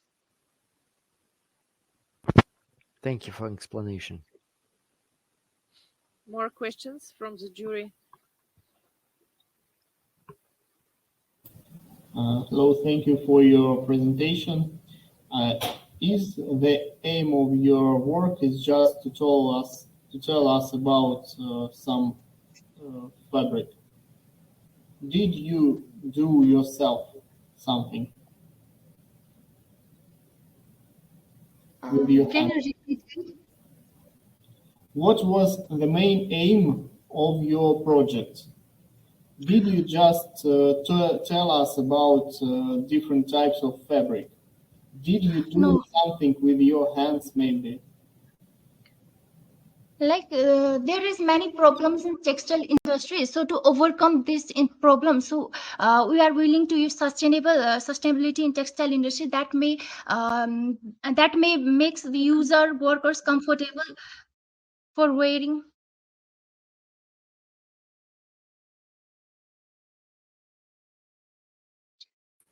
Are you with us? Yes.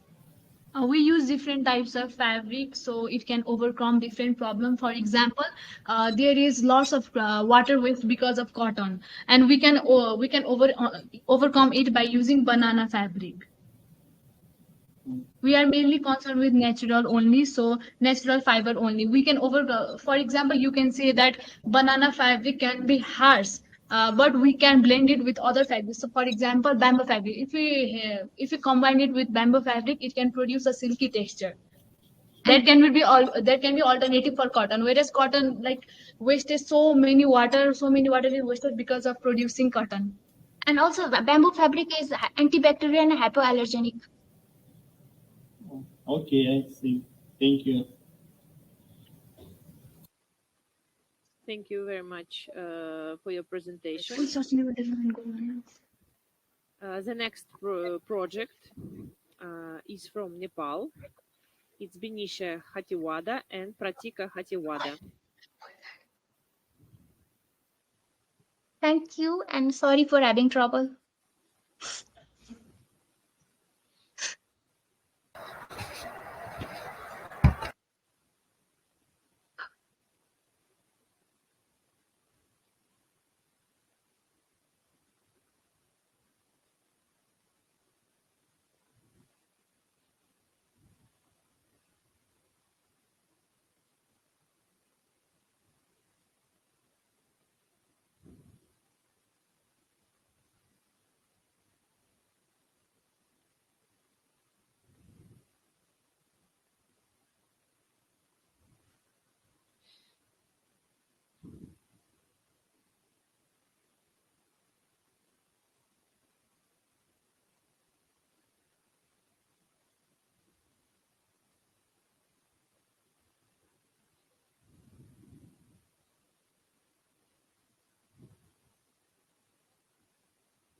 Are you visible now? Yes, you're visible, but connection is not very good. Are you visible now? We can't see your presentation. PPT. Is our screen being shared? No. It is shared, but we can't see your presentation. It might take a while. See only the screen. What about now? Could you please open in full screen your presentation?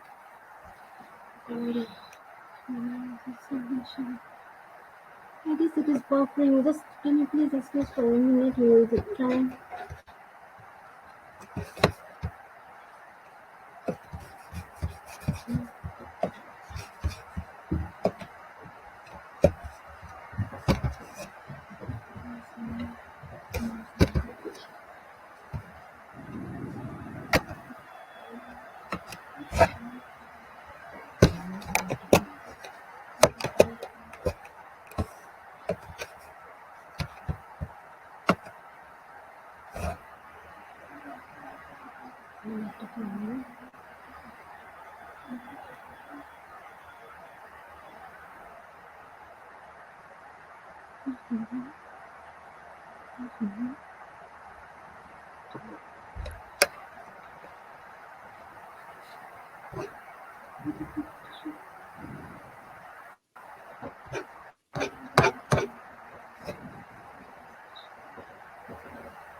Do you have any problems? Yes, ma'am. We are having some technical issues. We will be back in 1 minute.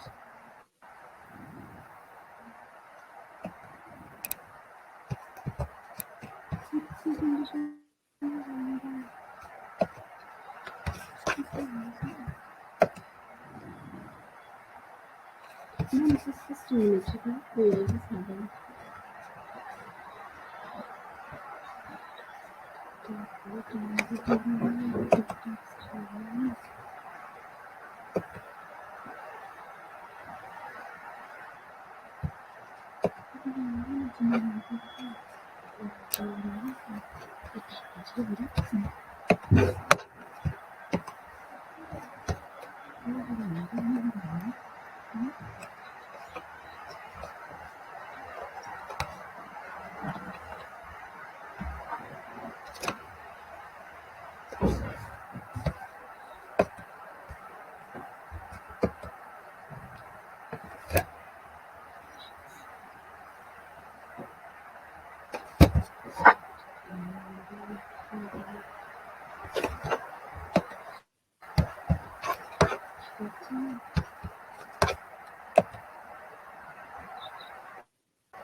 Are you visible, ma'am?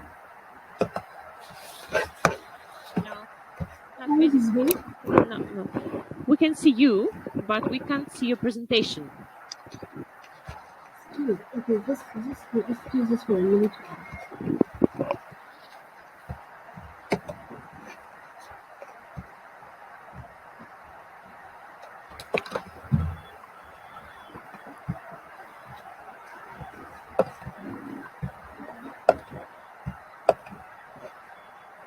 Are you now visible now? Oh, great. You've done Sorry it. for the Yes, trouble. we can see your presentation.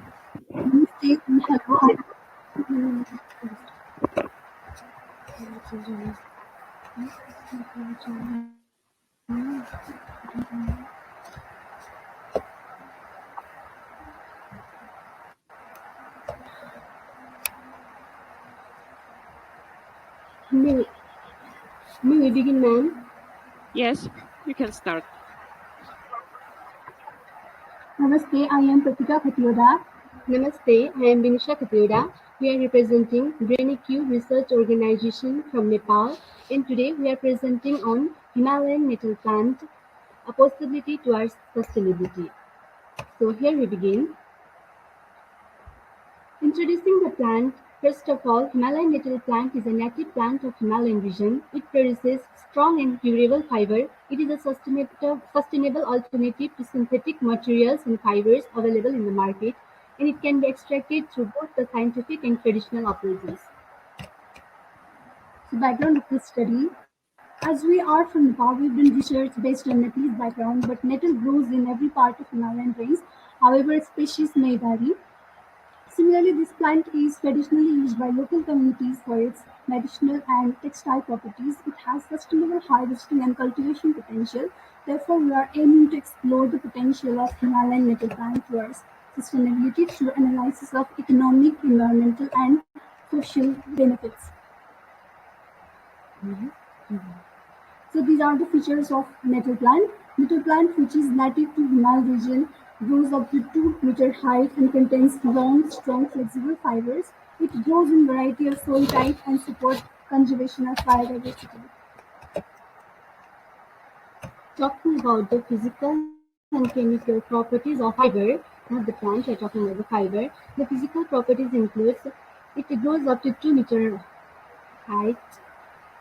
It is covered with stinging hair, hard-shaped leaves, grows in moist and sandy places and produces small flowers.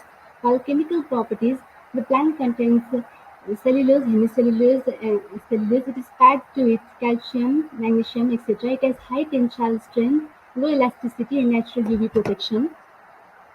Similarly, talking about the problem statement of our project, it is labor-intensive project and it requires labor for its production. Due to the lack of infrastructure in the extraction process, we have not been able to extract it to the optimum capacity. It has limited market access, limited availability, and there is a high competition with the synthetic fibers available easily in the market. So our objectives are to investigate potential of Himalayan nettle plant as a sustainable resource. Similarly, we are trying to identify the challenges and opportunities associated with cultivation and commercialization. Similarly, inform policy and decision makers related to sustainable agriculture and natural resource management.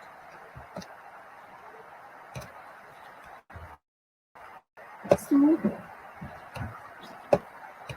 as you can see on the screen, extraction. This is the traditional method of fiber extraction from nettle plant. The traditional method of fiber extraction from Himalayan nettle plant involves several steps. They are first harvesting. Matured plants are harvested from fields. After that, rating process is done. In rating process, harvested stalks are soaked in water for several days.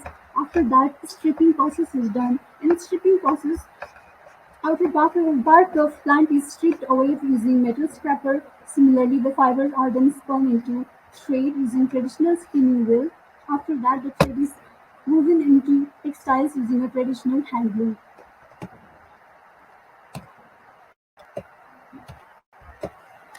For the modern and laboratory extraction process, we require materials like fresh nettle stem, beakers and jar, sodium hydroxide, water, hydrochloric acid, glass stirring rod, cheesecloth, petri dishes and microscope. And for the experimental process, first of all, we collect the nettle stems and leave them to dry. Then we cut the stems into small pieces and they are soaked in the solution of NaOH, sodium hydroxide. Then the solution is boiled in about 2 hours for about 2 hours until the fibers are separated and the mixture is then strained for the remaining impurities which are removed by from the fibers, which are then rinsed thoroughly with the water to remove any traces of sodium hydroxide left in the solution, which is then dried and is ready for the further processing.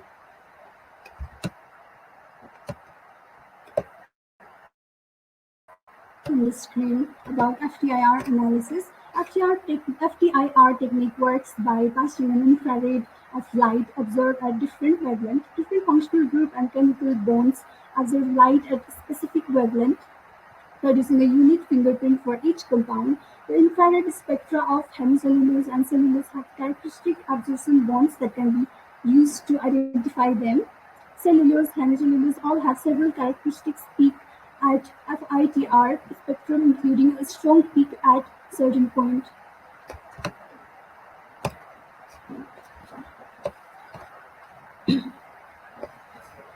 So as you can see, graph on the screen, the bar graph shows that comparison of tensile strength values for different PLA composite materials reinforced with nettle fibers. The x-axis represents the weight percentage of nettle fibers in the composite materials, ranging from 0 weight percentage to 40 weight percentage. The y-axis represents the tensile strength values in megapascals. There are several groups of bars in the graph: pure PLA plus 20% metal, PLA plus 30% metals, and so on. The pure PLA Bar represents the tensile strength value for the base PLA materials without any metal fiber reinforcement. Similarly, PLA plus 20% metal and PLA plus 30% metal bars represents the tensile strength values for PLA composite materials reinforced with 20% and 30% metal fibers respectively. The graph shows that the tensile strength values for both PLA composite materials reinforced with metal fibers are higher than that of pure PLA. Additionally, the tensile strength increases as the weight percentage of metal fiber increases, but only up to a certain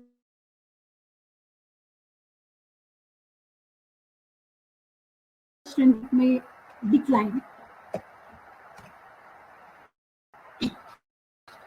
While comparing the metal fiber with other synthetic fibers, it has very good features. They are like it is sustainable. It has sustainability feature towards the environment. It is biodegradable. It is highly durable. It has health benefits like it has antibacterial properties.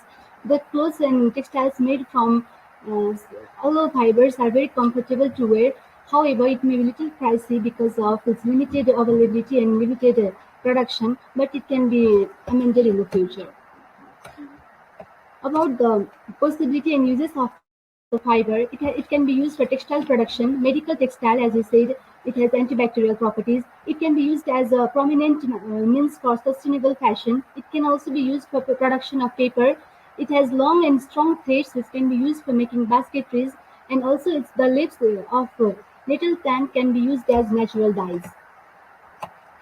As you can see on the screen, areas of improvement. So there are several potential areas for improvement and innovation in the research and development field of Himalayan native fiber as well as plant. So these are some potential areas. First of all, genetic improvement. Next is new product development, optimizing processing technique, sustainable production method, and health and wellness application. This was all for our presentation. Thank you. Thank you very much for your presentation and for your project. Are there any questions to our participants?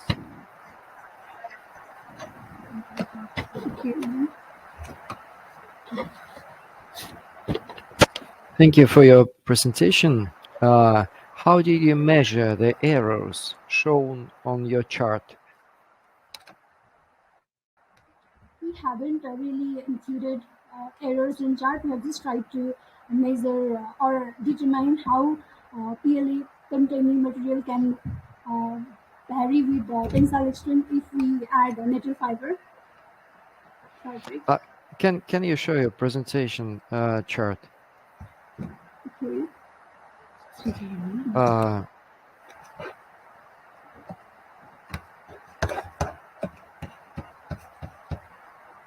Is the PPT visible, sir?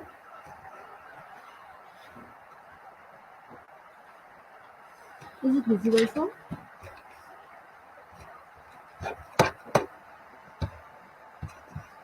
Is it visible? Wait, now? no, we don't have No. presentation. No, Don't it's see not it. visible. Okay. Could you please repeat question again? Okay. On one, in the figure or chart of your presentation, there are experimental data with Yes. yes, this is figure. So I see the errors shown on your chart. How it could, how you measured Sir, these errors? we thought we said error. Okay, the arrow represents three things there. We have longitudinal section, cross direction, and reference pure polymer. So in the figure, there are three terms listed: longitudinal direction, cross direction, reference pure polymer. These three terms are refer to different orientation of metal fibers in PLA composite materials being tested.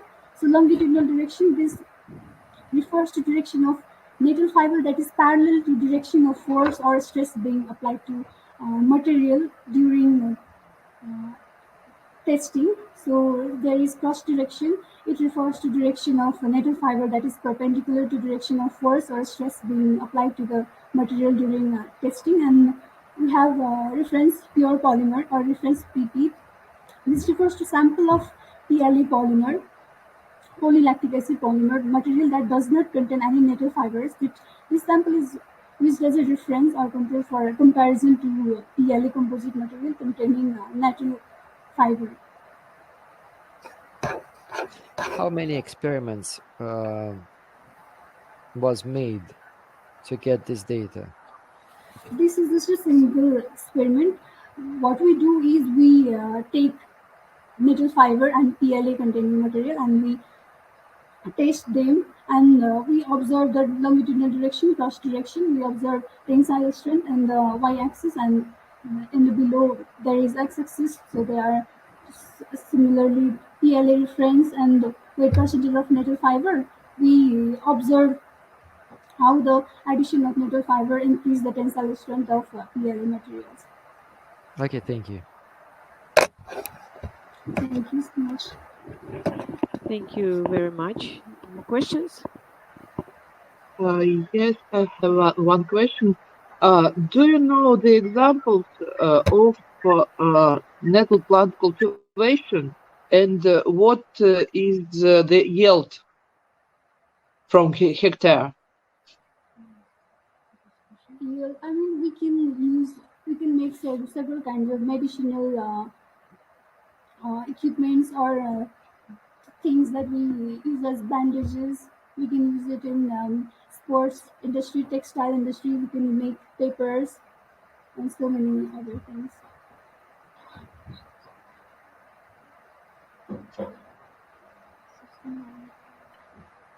It is about 6 to 9 ton per hectare for the production yield of fiber. So, Sorry. yield of. The sound is really weak. Can't hear you well, unfortunately. About the amount of yield of fiber in one go is about 6 to 9 ton per hectare in Nepal now. Oh, okay, thank you. But in global context, we can produce up to 6 to 15 ton per hectare if we do right experiments and extraction process. Okay, thank you very much for your answers and for your presentation. Our next team is also from Nepal, Akriti Nirula and Pustika Bhandari. Take the floor, ladies. Hi, hello.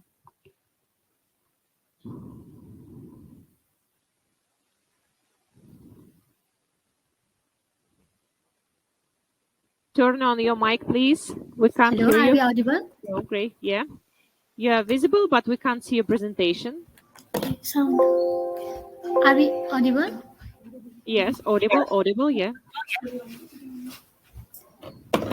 And slides is here on the screen.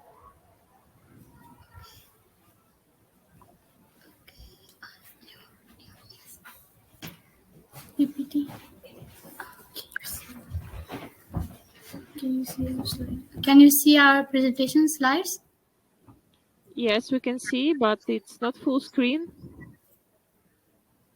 What about now? Not yet.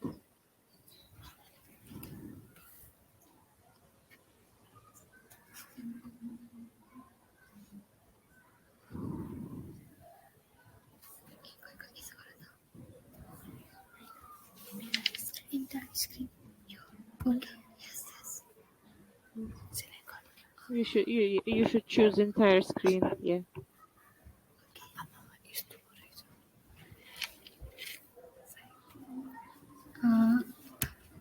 And it's visible now? Yes, it's visible, but it's not still in full mode. Full screen. Yeah, now it's okay. Yeah, okay, fine. So, hello. If it is fine with you, then we would like to initiate our presentation. Yeah, please start. Okay. Hello, Namaste everyone. I am Pustika Bhandari, and this is Akriti Niraula from Brainy Cube Research Organization in Nepal. And today we are presenting our research based on natural process of fiber extraction from hemp plant. So to begin, hemp plant are versatile and sustainable crop that has been used for thousands of years for the variety of purpose. They are variety of cannabis plant grown from industrial use with low level of THC, Hemp fiber are known for their strength and durability, making them a popular choice for textile, fiber, and construction material. Hemp is a crop that can be grown in the wide range of climate for tropical to temperate region. And now we will going to be talking about the operational activities. As you can see in the figure we have mentioned here, we have mentioned the various uses of the different parts of hemp plant. And to elaborate it, hemp can be used in a wide variety of products. Due to its high fiber content, hemp can be used to produce textiles, paper, construction materials, as well as food, fuel, and medicine also. Additionally, the seeds and leaves of the plant are often used for their nutritional and medicinal properties. Because of its numerous applications, hemp is a valuable and highly sought after crop. Furthermore, hemp cultivation is an eco-friendly alternative to many traditional crops, as it requires less water and fertilizer and can be grown without the use of pesticides or herbicides. By utilizing every part of the hemp plant, and minimizing waste, we can make the most of it valuable for many purposes.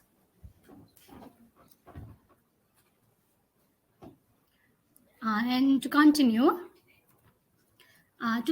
hemp plants have a wide range of uses in various fields, including textiles, paper, and construction materials, and food, fuel, medicinal purposes, and whatnot. So overall, hemp plants are a versatile and sustainable crop with a wide range of applications in textile, paper, construction, food, fuel, and medicine. As we have already mentioned, the renewed interest in the hemp cultivation is due to its potential as a valuable and sustainable crop with a wide range of industrial uses.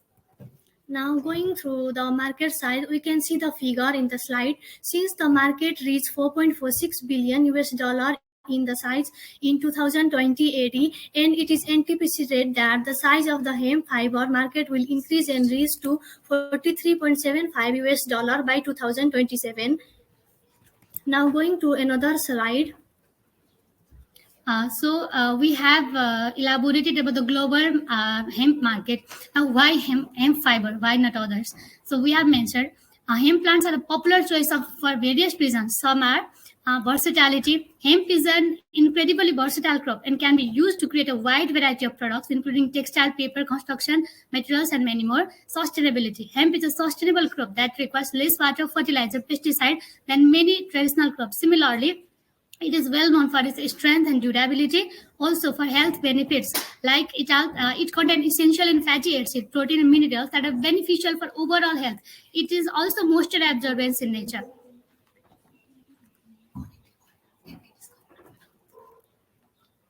And to continue, overall, hemp is a valuable and sustainable crop with a wide range of industrial and health-related issues. It is versatile strength, and its strength is also very good. And in the context of Nepal, it is an alternative to sustainable fiber, also providing employment to many people, as we have mentioned the pictures here. Moving on. Going through the rating process. Rating is the process used to extract hemp fiber by decomposing the pectin and lignin that bind the fiber to the inner core of the hemp stalk. It can be done using water, dew, or chemical. After rating, the fiber are removed from the stalk and used for the various industrial purposes. The remaining woody core can also be used in applications such as animal bedding, mulch, or as component of construction material. Rating can be done by the two processes. One is biological rating and another is enzymatic rating. Biological rating comes with the dew rating and water rating. And describing on the dew rating. Dew rating is the process in which the fiber is extracted that involves leaving the harvested hemp stalk in the field to be naturally decomposed by the dew and sun over several weeks. The process relies on natural enzymes and bacteria to break down the pectin and lignin that binds the fiber to the inner core of the plant. During the dew rating, the hemp stalks are spread out in the field and left to absorb dew and moisture from the air. The moisture helps to activate the natural enzymes and bacteria, which gradually break down the pectin and lignin. The process that took place in the several weeks. Dew rating is natural and environment-friendly alternatives to chemical or water rating and produce a high-quality fiber with good strength and durability. So moving on, we have water rating. Water rating is a process used in the extraction of hemp fiber that involves submerging the harvested hemp stalks in water for several days or even weeks. The process relies on bacteria to break down the pectin and lignin that bind the fiber to the inner core of the plant. During water rating, the hemp stalks are submerged in water, which creates an environment that is conducive to bacterial growth. The bacteria produce enzymes that gradually break down the pectin and lignin, which makes it easier to separate the fiber from the woody core of the plant. The process can take anywhere from 5 to 20 days, depending on the water temperature and other factors. After water rating is complete, the fibers are removed from the stalks using a process called decoration. The fibers are then cleaned, spun, and used for various industrial purposes. Water rating is a popular method of rating because it is fast and produces a high-quality fiber with good strength and durability. However, it can be a messy and smelly process and requires careful monitoring to ensure that the fibers do not overrate or underrate. And by the process, this kind of fiber can be separated, and we have brought this from our near research from the research visit.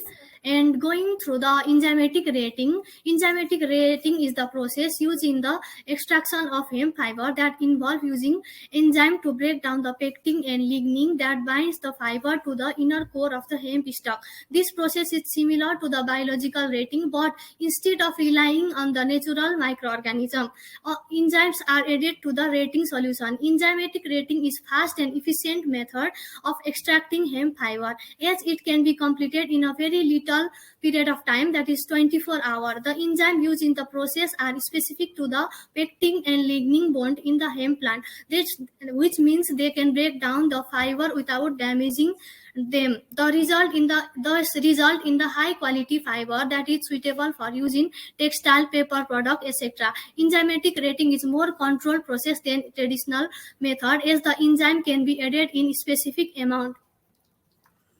Now talking about the expected result, we have mentioned here a table. You can see there, since Nepal is a developing nation, its residents lack knowledge of science and technology little bit. And because of their poor economic situation, local farmers are unable to afford the chemicals and enzymes needed for enzymatic rating. In a similar vein, due to Nepal's varied climate and weather, dew rating is not feasible. In light of Nepal's abundance of water resources, we believe that the water rating is appropriate. And as my friend already told, this one fiber is also extracted from water rating. So do you have any question about our presentation? Thank you very much for your presentation. Are there any questions to participants from the jury?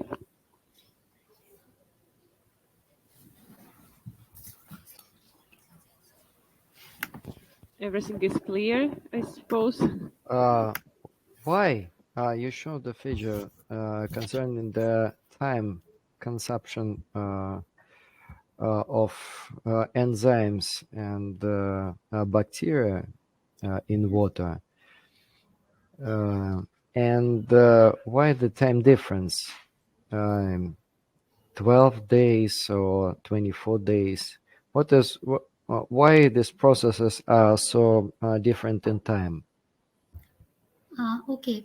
So as for the research that we have done a little bit much, we have found that the water rating is more time consuming because it is totally dependent on nature and weather conditions. The topic of our research is natural process, totally natural process of fiber extraction. The water rating and dew rating are totally dependent on the weather. So if the weather doesn't support, then it can be delayed also. But in enzymatic rating, the enzymes are put by the people themselves, but those enzymes are not chemical. Those enzymes do not contain chemical substances. They are natural enzymes. So it is a natural process in that sense.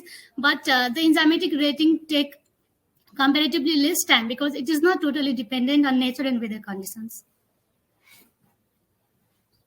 Thank you. Thank you very much for the explanation. More questions? And can I add something to the answer that I've given? Sure.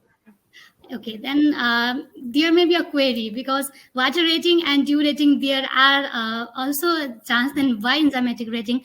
Because enzymatic rating, it makes process fast due to the enzymes. So I just want to clarify that. Okay. More questions? Okay, ladies, thank you very much for your presentation, for your answers. Thank you so much for everyone's concern. Thank you. Thank you. Let's move on to the next project. It's the team from Uzbekistan, Akmal Rustamov, Damir Abdullayev, and Bakhtiyor Eliboyev. Меня слышно? Да. Сейчас.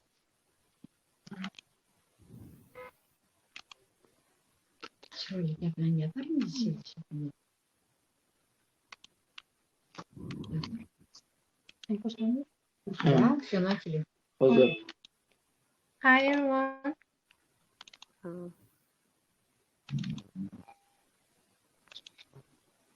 Да. Презентация видна вам?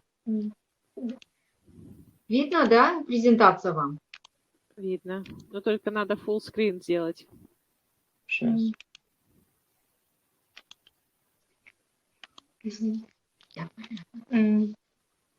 Can you see presentation? Yes, we can see a presentation. You can start. Okay. And now I'm going to talk about waste oil and cleaning and examination. What is used oil? Waste oil included minerals and oils derived from crude oil or synthetic oils contaminated with physical or chemical impurities. And depending on application and the operating environment, the oil become contaminated or deteriorates and become unsuitable for subsequent use. Source of pollution. Mechanical impurities and metals, sand, dirt, and sulfurs, water, emulsions, and other type of pollution. Waste oil consumptions, oils, emulsified oil, emulsified water, and water sediment, heavy mechanical implemented.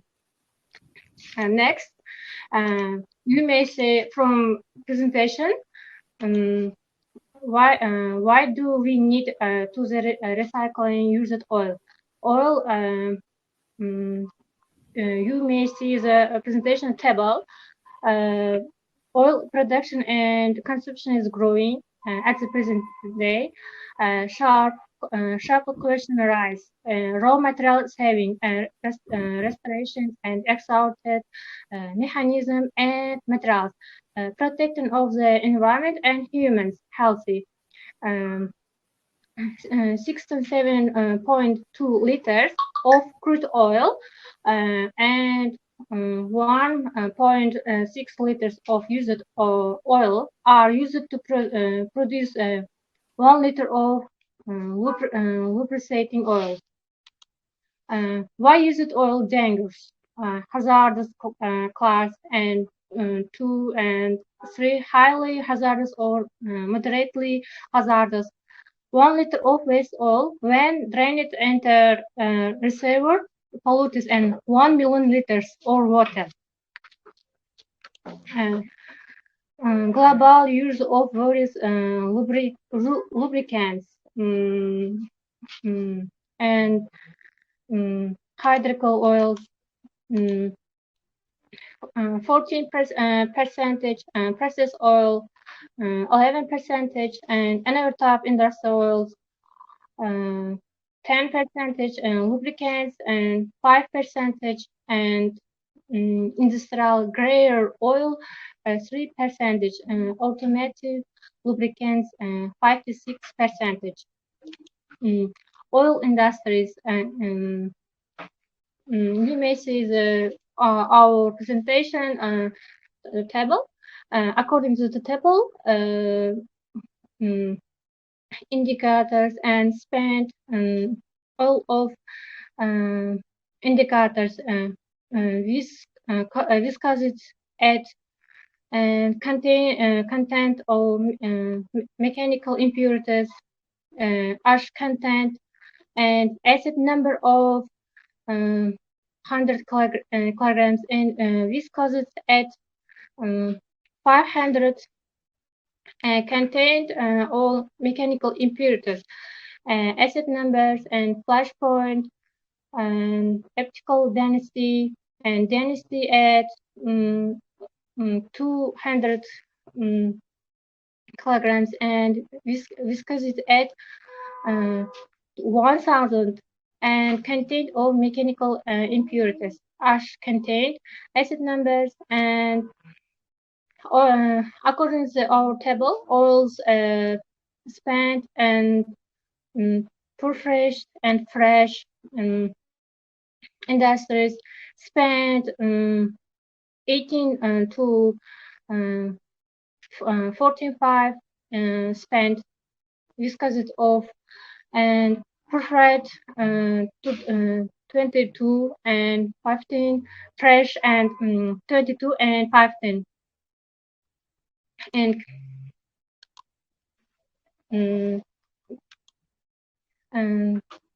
conclusion from all of the above, it's clearly that the recycling of used oil is born for the environment and brings significant economic benefits. Waste oil is not waste; it is a valuable resource that must be used.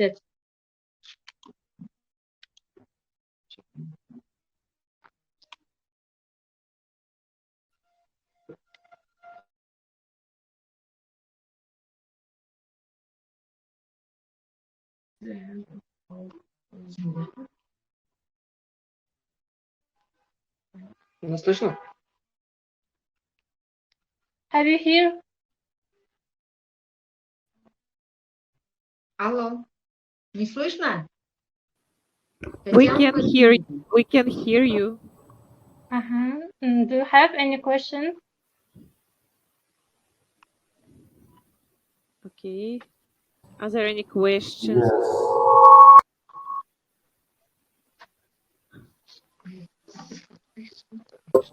Thank you for your presentation. I have a question.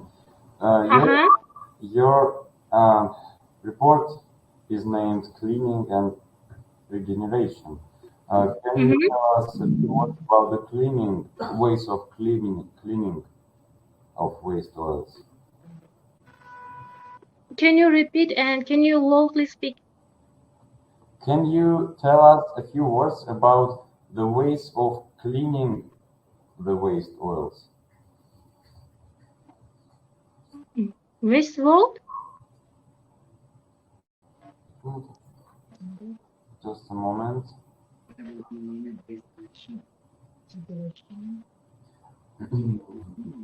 you hear me now?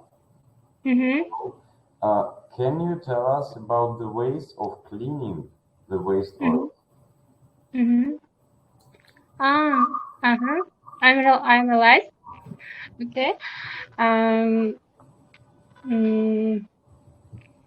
Cleaning.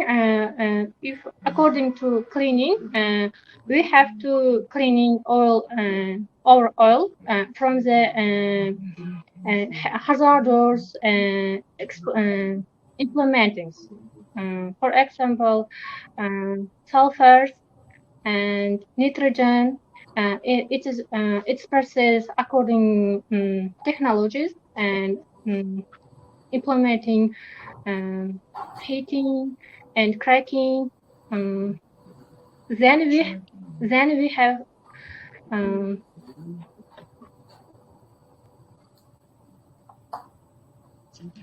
Yes, but how to do this? What? How to do this? How? How? Yes. How do you clean the waste oils? The method.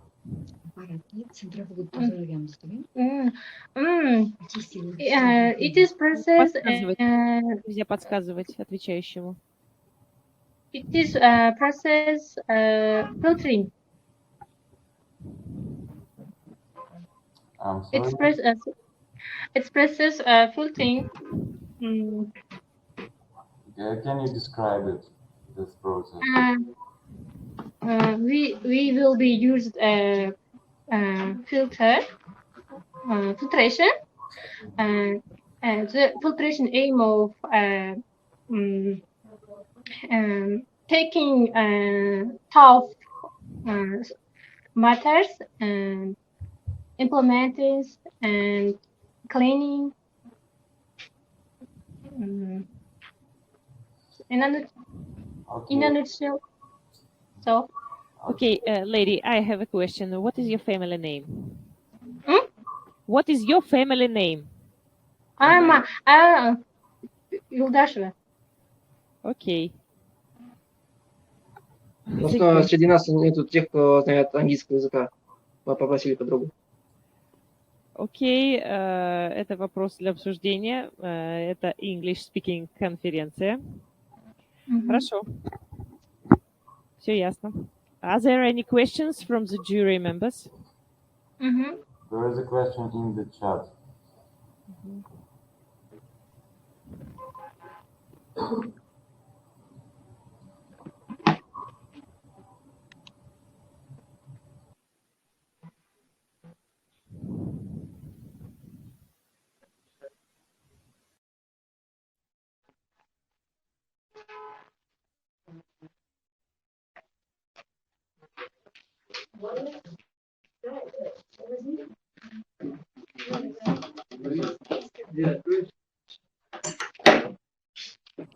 Hello, miss. We're gonna show our There is a question in the chat. Can you read it and answer? Are you ready to answer this question? From Alexanyan David. If you are ready, please start because we have some more participants.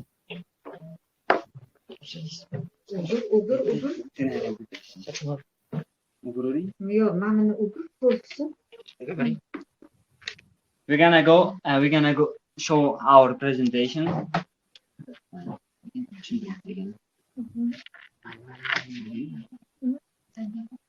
Model presentation model.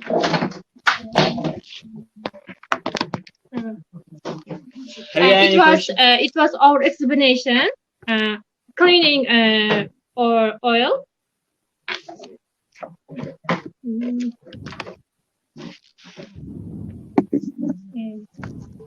Cleaning oil. It is collection. It is processed by heating and by the temperature. Then spend to the reactor, implementing oils and ethanols and extons. Then we will be spent to the filters. Then we will send filters. Then the spent dryer. Then we will centrifugal.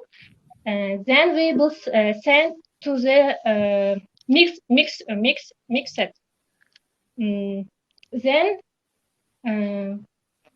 outcome, our oil will be cleaner. That's all. This our process. It was our explanation.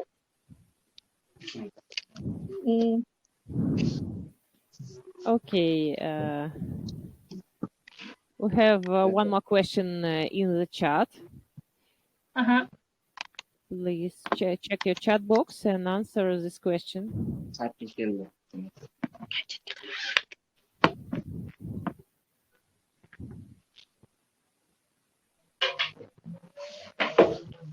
Let me see. Почему так выглядит девочка? Ее нет среди авторов.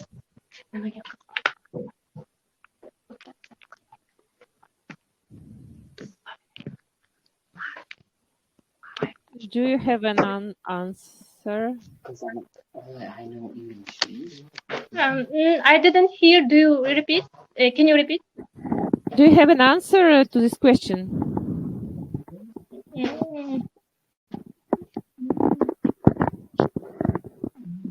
Yes, I can. Okay, please answer. Because there is only I can speak in English.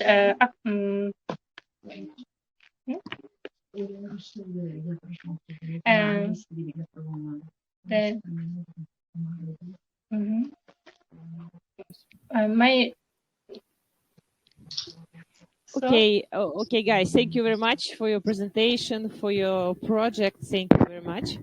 We have to move on to the next speaker. It's Maria. Sorry. It's Sofia Martinova from Russia. Sofia, you can start.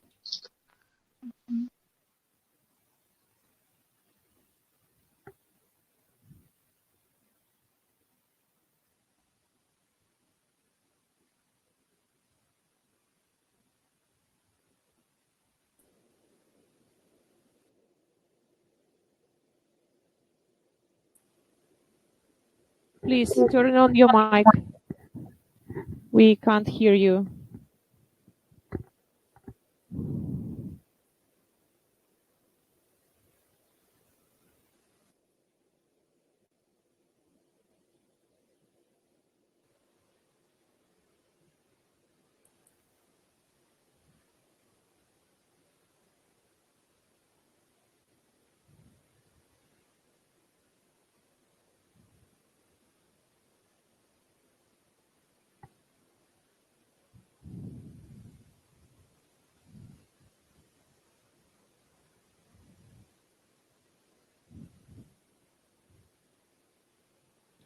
I can't hear you at all. Please turn on your mic.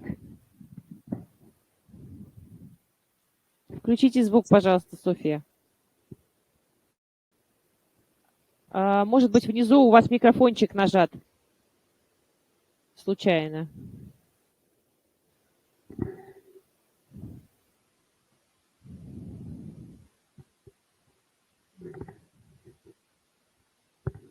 Может быть, у вас микрофон не настроен.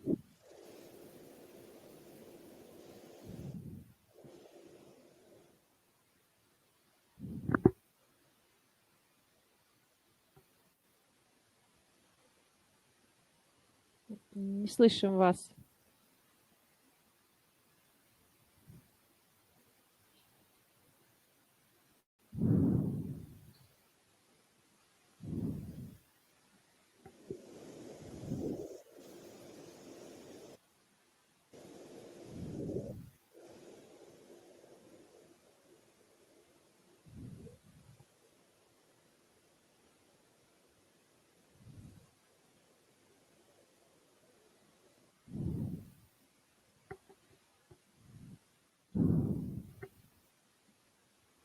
Скажите что-нибудь, может быть, мы будем слышать?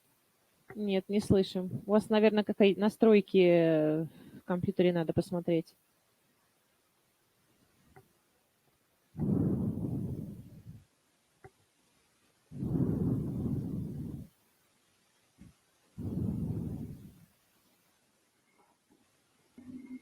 Попробуйте настройки изменить.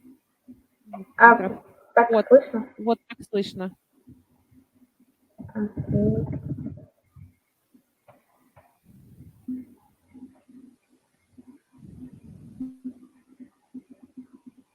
Can you see my presentation? Not yet.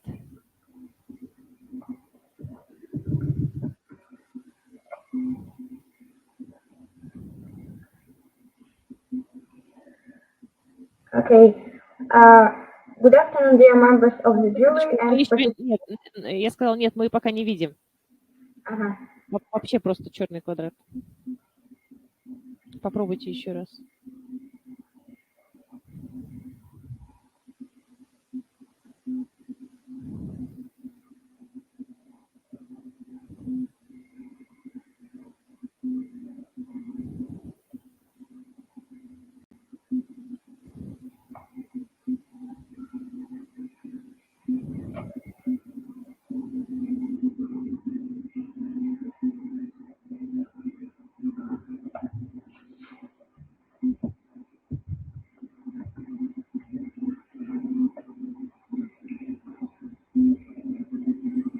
Сейчас тоже не видно.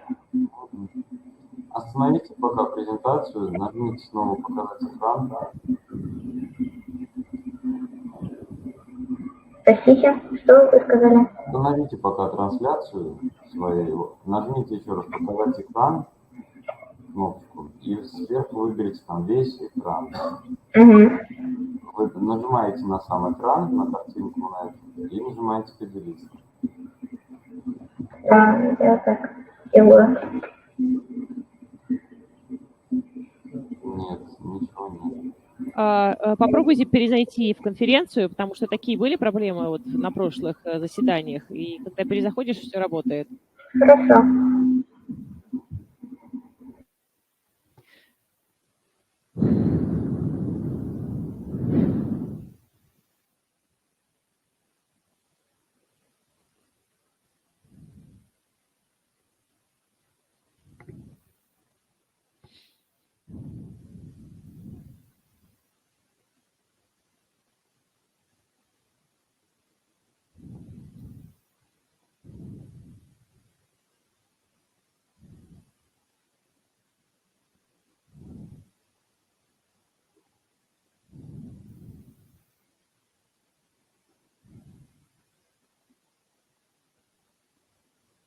О, отлично.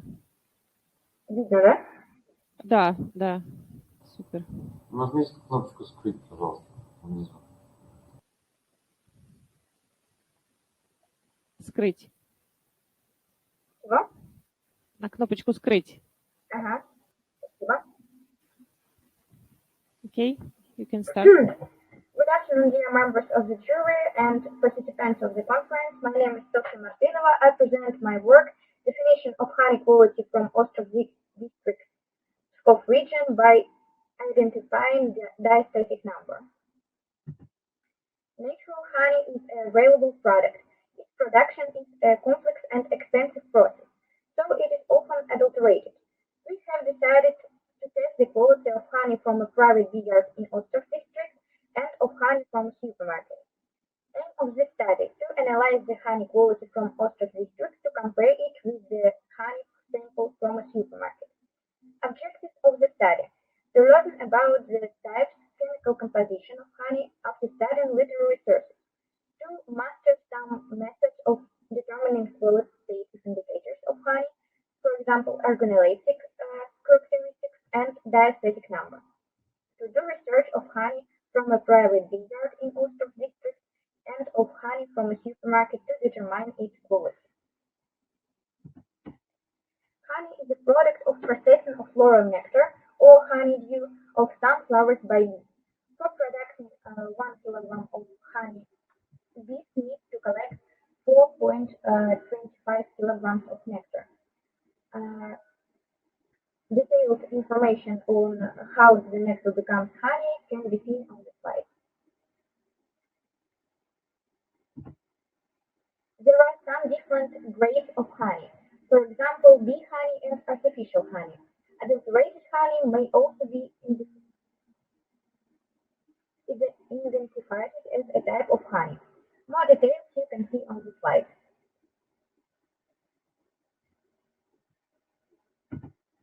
The diastatic number is an indicator of honey naturalness and honey maturity. The higher the indicator, the better honey is. The diastatic number of honey averaged 50 Gaussian units. The quality of honey depends on the number of diastatic enzymes. It shows the amount and activity of alpha amylase and beta amylase per unit of volume. It is equal to the amount of milliliters of an 1% starch solution. Diastatic enzymes can split starch in 1 gram of honey during 1 hour. If there are few enzymes, diastase of honey is low. If there are lots of them, it means the insect tried to ferment the collected nectar and to prepare for the winter. At present, the quality of natural bee honey is assessed in accordance with GOST natural honey technical requirements. Research methods that I have used are organoleptic analysis and diastatic activity determination. Such organoleptic indicators as color, smell, and taste are analyzed. Mechanical impurities and signs of weakness are also under research. 5 grams of honey placed in a volumetric flask were added with water up to the mark of 50 milliliters. 1 milliliter of such solution contains 0.1 grams of honey. The prepared solution is poured into 11 test tubes and 0.58% salt brine is added according to the method. The test tubes were closed with stoppers, properly shaped, placed in a water bath of 40 degrees Celsius for an hour, and cooled to the indoor temperature. After that, 1 drop of iodine solution was added in each test tube. In those test tubes where starch is left unsplit, a blue color appears. That means there is no diastasis. Purple coloring indicates partial splitting of the starch. Without starch in the test tube, there is no reaction to iodine solution. We noticed that one of the test tubes has a slightly colored content, and the rest of them is discolored with a yellowish color.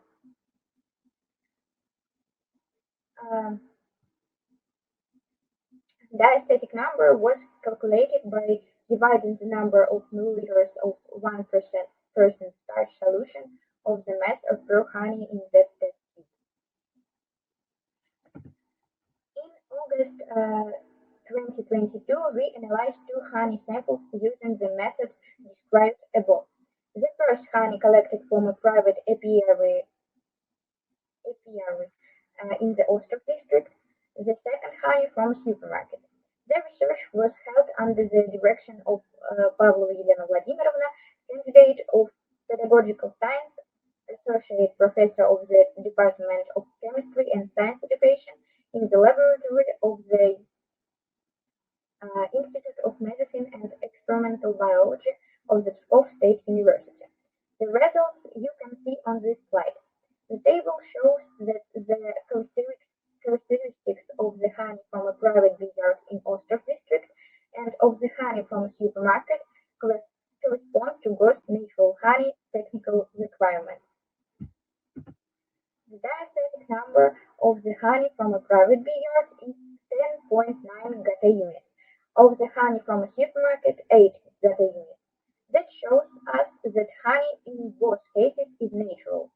These values correspond to the minimum values of diastatic number of Pskov region, 10.2 gata units, and Nizhny Novgorod Oblast, according to the label, 8 gata units. We can suppose that the honey from a local store was collected by bees from the field of Nizhny Novgorod Oblast, and that corresponds to information declared on the label. Sellers can use the study results for honey quality confirmation, selling it at fairs of Pskov region. I suppose demand for honey that has been studied in the laboratory will be higher. In addition, this study is important to me personally. Now I know how to do some operation in a chemical laboratory. I also have seen in action a connection of biology and chemistry, science and business. The following conclusion can be made from the above. Organoleptic indicators of honey from a private vineyard in Ostrov district and of honey from a supermarket correspond to gross natural honey technical requirements. The honey from a private vineyard seems tastier to us, its color and its smell more familiar and natural, and its consistency more viscous. The honey from a supermarket has too bright golden color. It is less aromatic and has a slightly sour taste. The diastatic number of the honey from a private vineyard has 10.9 gata units. The honey from a supermarket has 8 gata units. It shows that honey in both samples is natural and natural. The honey from a local store as well as the honey from a private apiary is collected by bees from a local field. There are not enough studies to talk accurately about the honey quality. To make a close study of the quality of the product, there should be also held pollen analysis, an amount of hydroxymethylfurfural and of insoluble substances, as well as a The trace activity should be also determined. There are special methods to reveal honey adulteration. The topic of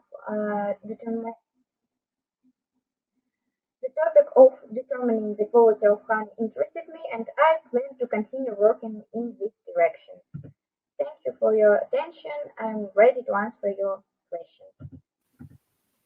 Thank you very much for your presentation. Are there any questions to our participant? Yes, I have a question. Thank you for your presentation. Can you hear me? Not so well.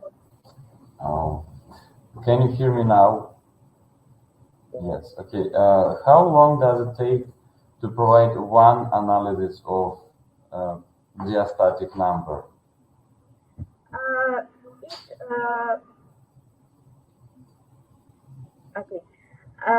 It took some hours for we made it for 3 hours, I think.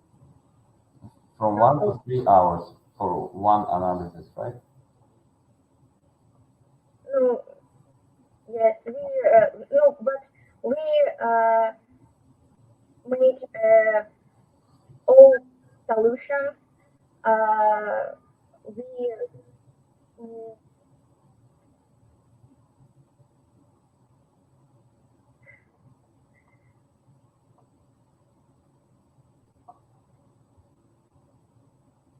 and we yes, sorry. Okay. 3 hours is enough. Thank you. Okay, more questions?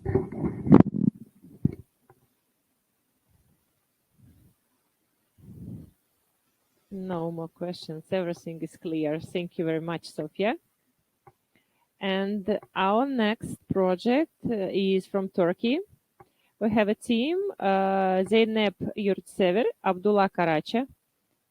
Okay, take the floor and tell us about your project.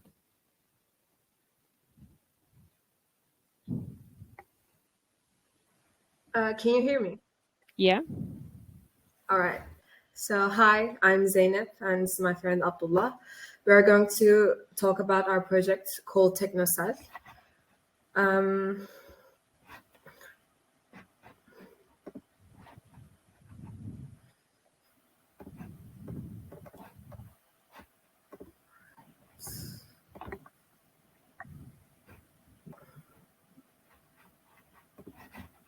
Can you see the presentation? We can see the screen, only a screen. All right. Sorry. All right. So our project called TechnoSat. Sorry. Could you please open it in full screen mode? All right. No.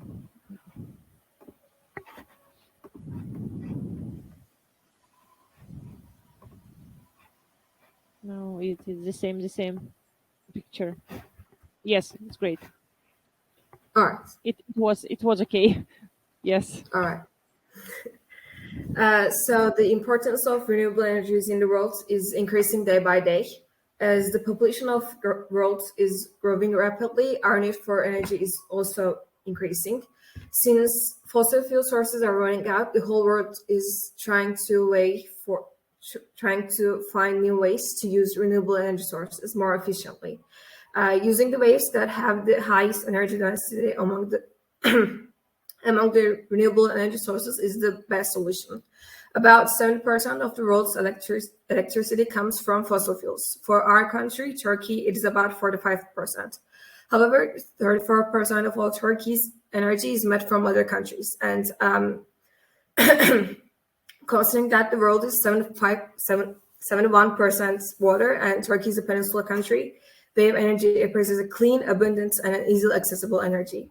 Even though there are more than 50 systems that uses wave energy, they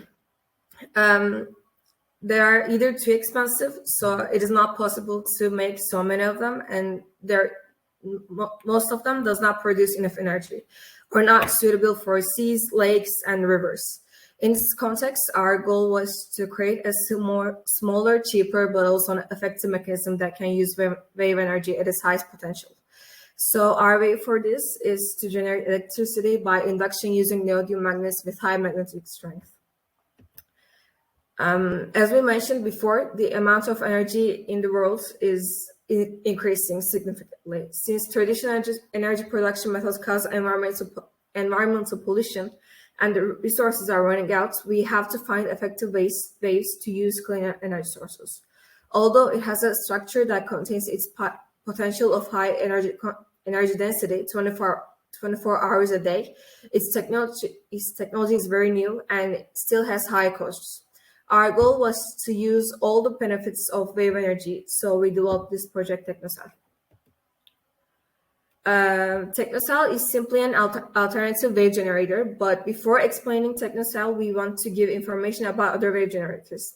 There are 53 systems that produces wave energy in the world. Wave energy converters can generally be classified into 6 different categories or design archetypes. Point absorbers, terminators, attenuators, oscillating wave surge, submerged pressure differential, and rotating mass devices. However, although there are so many systems, it cannot be thought that wave energy is used efficiently or meets the needs. They are expensive, and most of them doesn't meet the needs. And for our country, Turkey is surrounded by seas on 3 sides. But because we don't have a coast to an ocean, we cannot use these. And there are very few studies on wave energy in our country, and currently none of them are being used. TechnoCell is meant to solve this problem.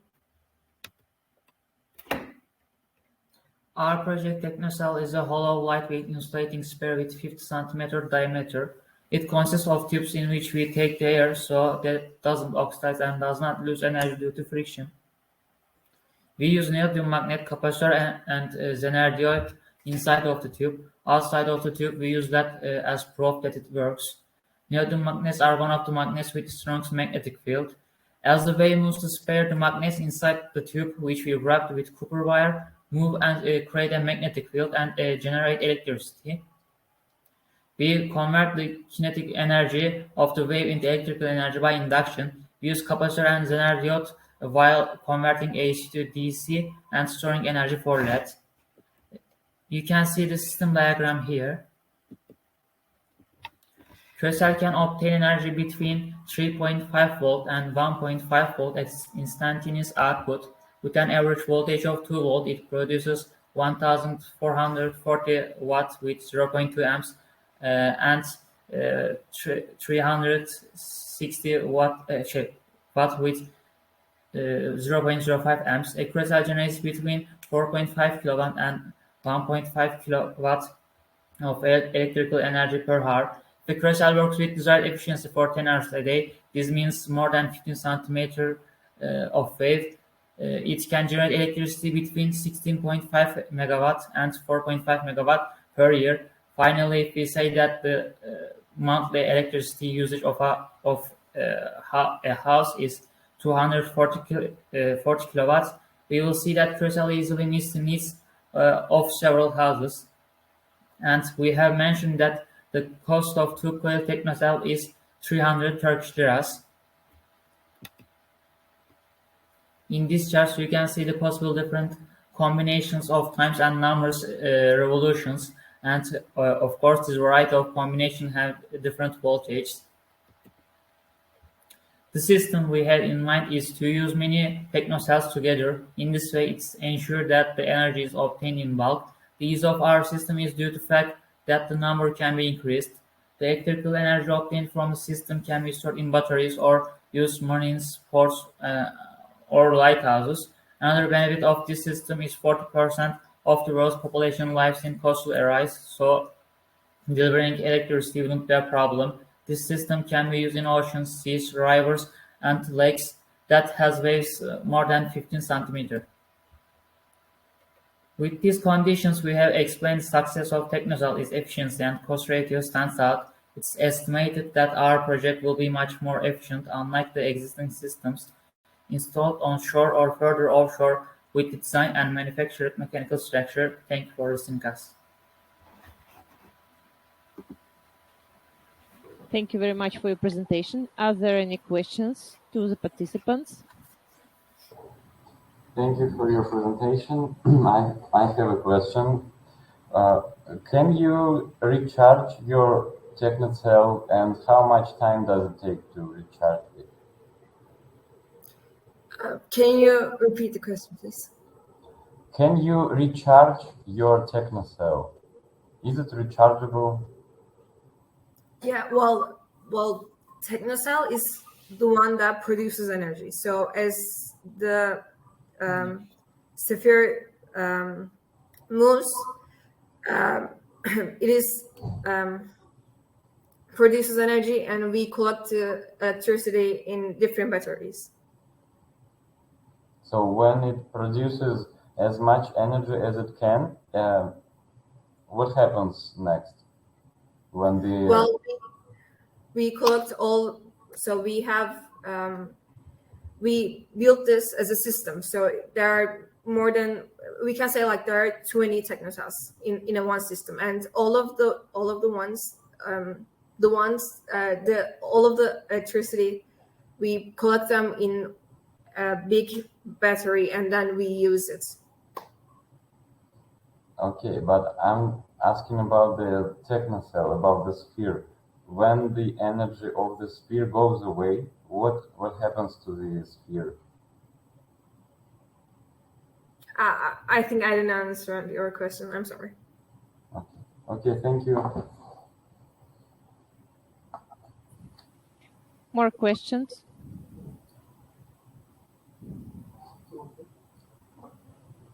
No?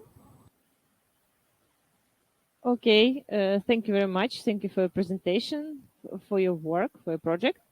And our next speaker is from Russia, Maria Grushina. Maria, you can...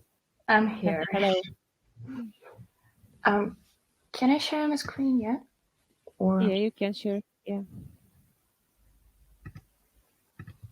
okay. Mm-hmm. Psycho started. Can I start it? Yeah. Okay. Yeah, you can start. Welcome everyone. My name is Grushina Maria, and today I'm going to talk about the application of the screw theory to the kinematics of. We don't see your presentation. We don't see your presentation. Yeah, it's weird. Okay, you see my screen now. You see that, but not full screen. No. No. We can see just the black square. Okay. Try it again.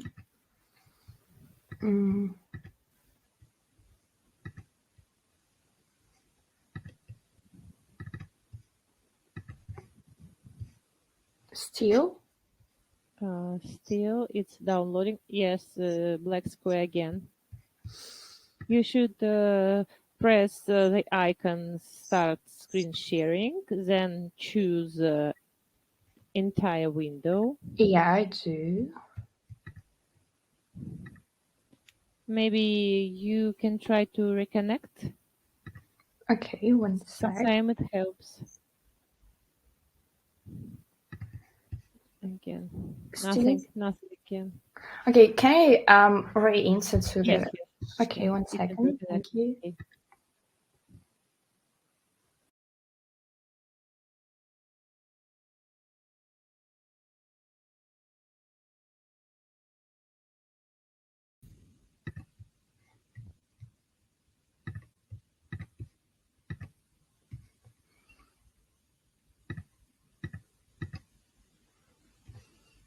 Now you see that?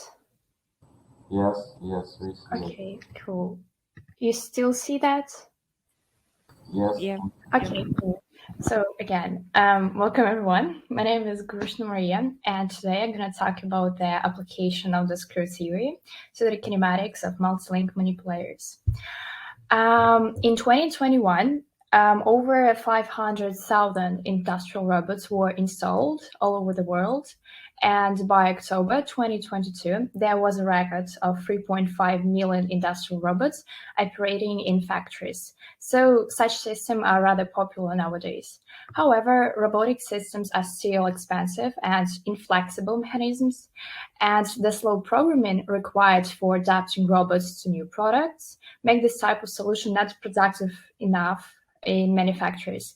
I mean, when we want to replace our robot to another room or change trajectory just a bit, we have to rewrite the whole code.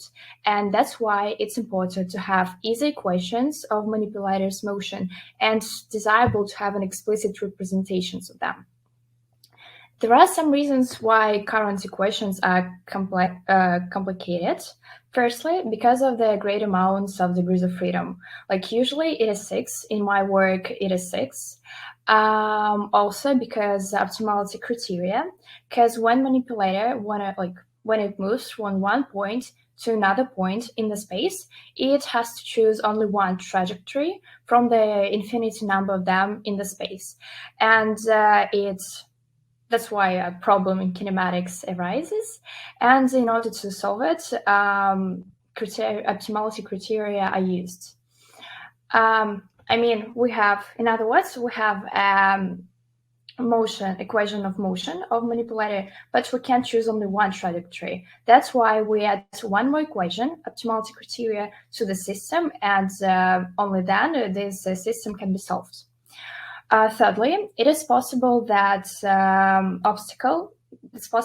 there might be some obstacles on the trajectory of the manipulator, and then it will be unreal to avoid collision and consequently a crash. So a program should choose another trajectory and calculate it again. Therefore, there is now a need to create a new, simpler, and more effective algorithm that is also capable to provide collision-free motion. It is known that in the space, the screw motion is universal, and in this regard, the idea to create a completely new algorithm based on screw motion arose, assuming that its simplicity and universality will be reflected on manipulator's code. So the goal of the work is to formulate the kinematics of a 6-link manipulator type KUKA based on the screw movements as the main kinematic pattern. The following objectives were also set. You can see them on the screen, and following methods were used. Now let's talk a bit more about the screw movements. So screw motion is a special combination of two simultaneous motions, a linear translation along a vector A and a rotation around a constant axis parallel to vector A. We can make like a link between screw motion and the cap of a bottle, because when we open the bottle, we spin this cap and it moves in a screw motion. Let's talk about theorem, because the theorem says that any two positions of a rigid body in the space can be linked with only one single screw movement. That's why we can avoid editing optimal criteria. Also, the screw movement has 6 degrees of freedom. What is the exact number that is needed to describe all possible movements in the space? And that's why a completely new and attractive application idea to use screw motion as a base for new algorithm arose. Turning to the work I've done, it consists of 4 main parts. 3 of them might be presented in the diagram. So first step is illustrated by the upper arrow, and it illustrates that we go from the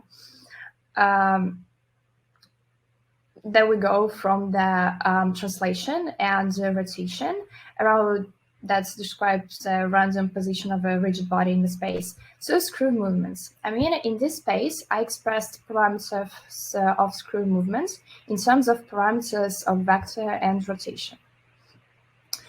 Also, on this step, I also got the equations, which expresses parameters of screw movement in terms of another screw movements.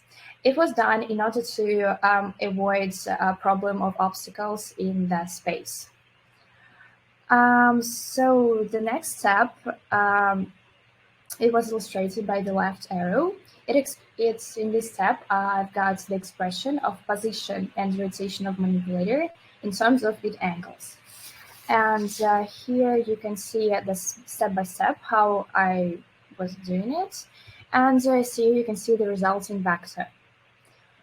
The next is oblique arrow. It illustrates the combination of two previous steps, the expression of parameters of screw movement in terms of manipulator's angles. Here you can see the resulting matrix of rotation. And the last step is solving inversive kinematic problem, because manipulator is capable in its code to read only angle parameters, so I should get them.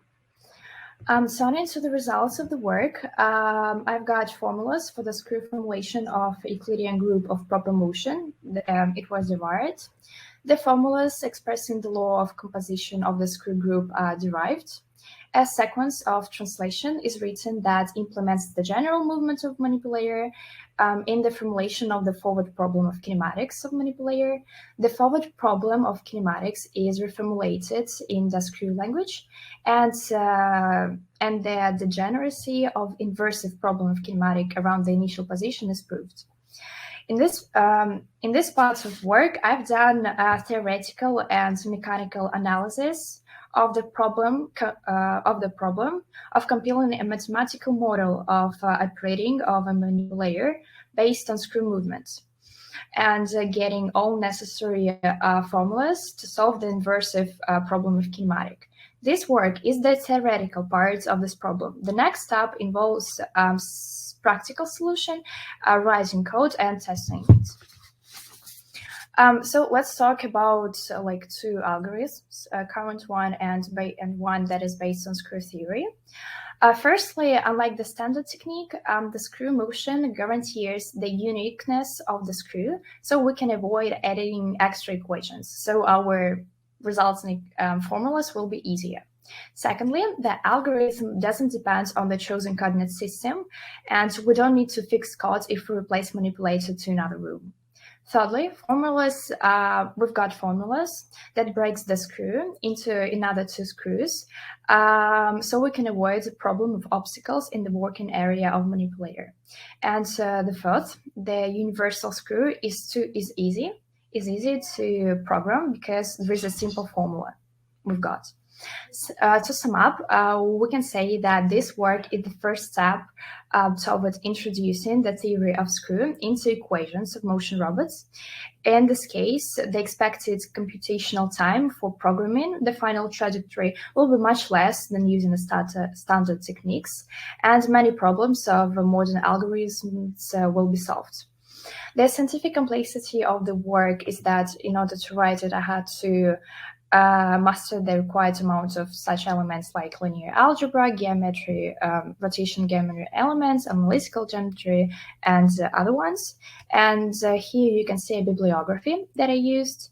And at the end of the speech, I want to gratitude my supervisor, also Fedotov Vladimir, supervisor Kokrov Sergei Sergeyevich, also Fedotov Vladimir Sergeyevich for help in developing a program for movements and manipulator along a given trajectory, and Kvantorium Yaroslavl for providing an access to Google manipulator that I used. That's it. Thank you for listening. I'm ready to answer your questions. Thank you very much. Are there any questions? Thank you, Maria, for your presentation. Can you hear me well? Yeah, I do. Is this a working prototype that you showed on the picture? Is it working prototype? Can you please say again? What type? You showed us a robo hand, some robot. Yeah. Is it a working model? You mean like manipulator? Yeah, like its existence is working, but we didn't, because this work is only theoretical part of solving the huge problem.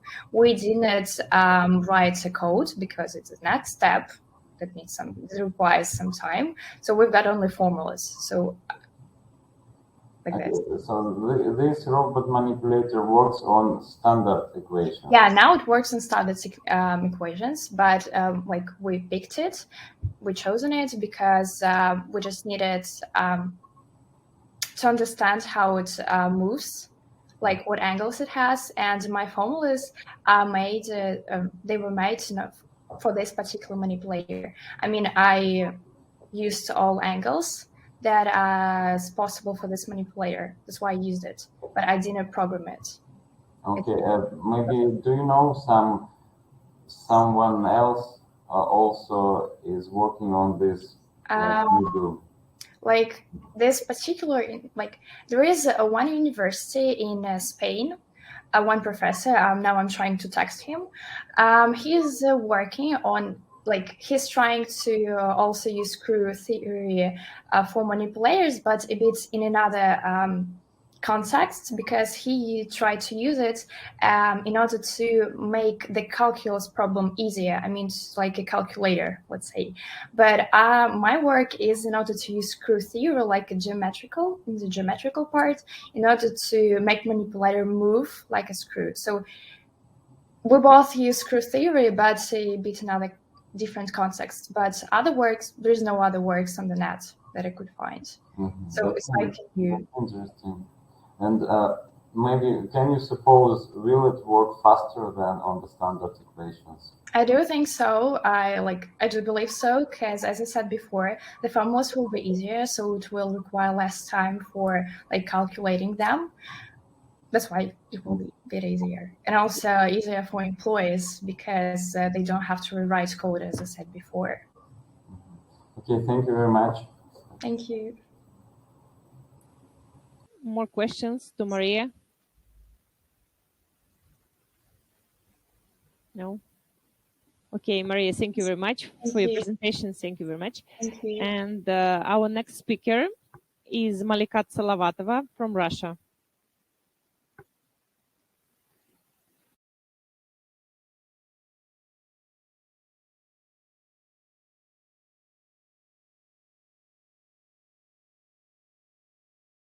Malikat, you can start. 1 minute, please.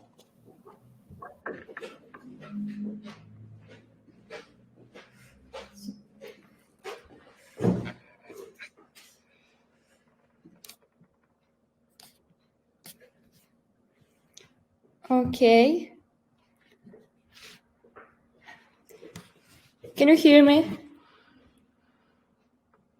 We can hear you. Yes, we can. And we can see you. Okay, I'm beginning. Hello, dear jury and all present. My name is Salavatova Malikat. I would like to introduce to your consideration our project, Research of Complex Formation of Copper 2 Orthophenylene Diamine System. I'm sorry, we don't see your presentation. You don't see? No, we don't see your presentation. Okay, I have one problem.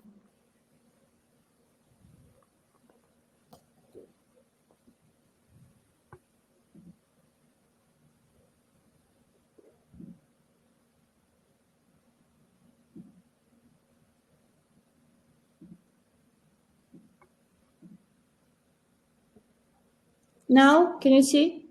No. Иди с этой стороны быстрее.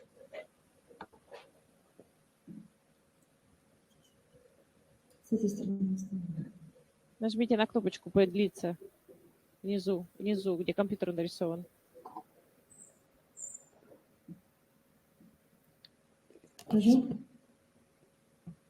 И выберите весь экран. We did, but... Он должен работать. У всех работает.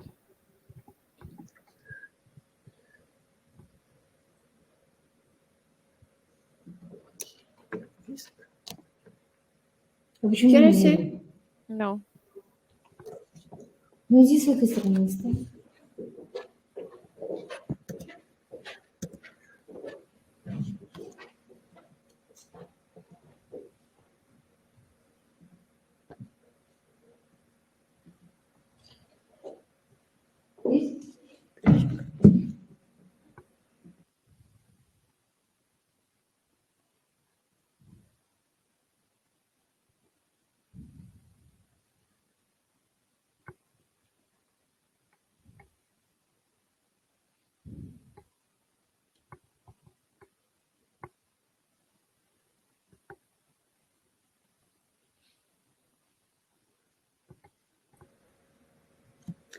I may go out and then go into. Okay.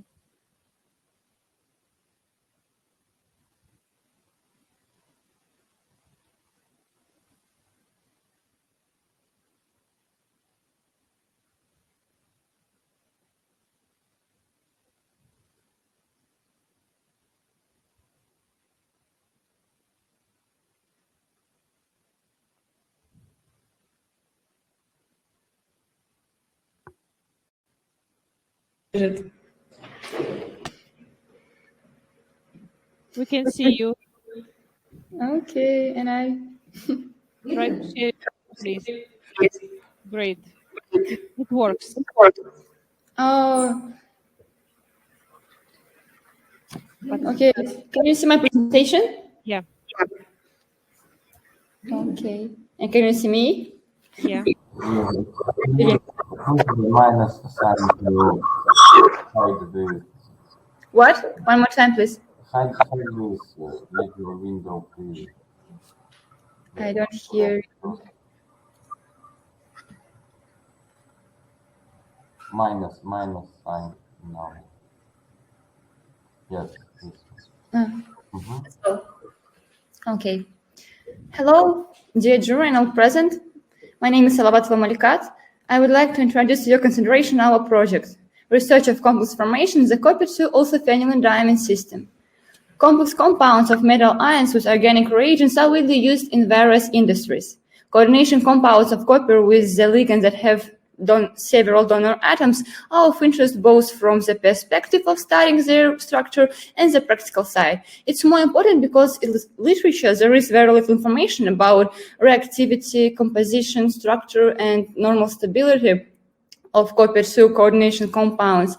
In this regard, the study of complex compounds of copper-2 with organic reagents is an urgent task that makes it possible to understand the nature of the chemical bond in them and solve problems related to their practical application. The aim of this work was to study the process of complex formation in the copper-2 orthophenylene diamine system. To achieve this aim, it was necessary to solve the following tasks: to establish optimal conditions for the process of complex formation of copper-2 orthophenylene diamine system, determine the composition of the coordination compound under study, register and interpret the infrared spectra of the ligand and the complex compound separated out in a solid form, determine the nature of coordination of copper-2 ion donor atom of the ligand. The study of complex formation in the solutions of the system under consideration was carried out by electron spectroscopy. Electronic absorption spectra was carried out by spectrophotometer in the range from 340 to 600 nanometers. The study of complex formations was carried out at various concentrations of the salt and the reagent and the various pH values. We prepared a number of solutions of orthophenylene diamine with copper-2 ions at pH values ranging from 2 to 14. And at pH 8 and above, we got a green precipitate. So we studied the complexes at pH 2, 3, 4, 5, 6, and 7.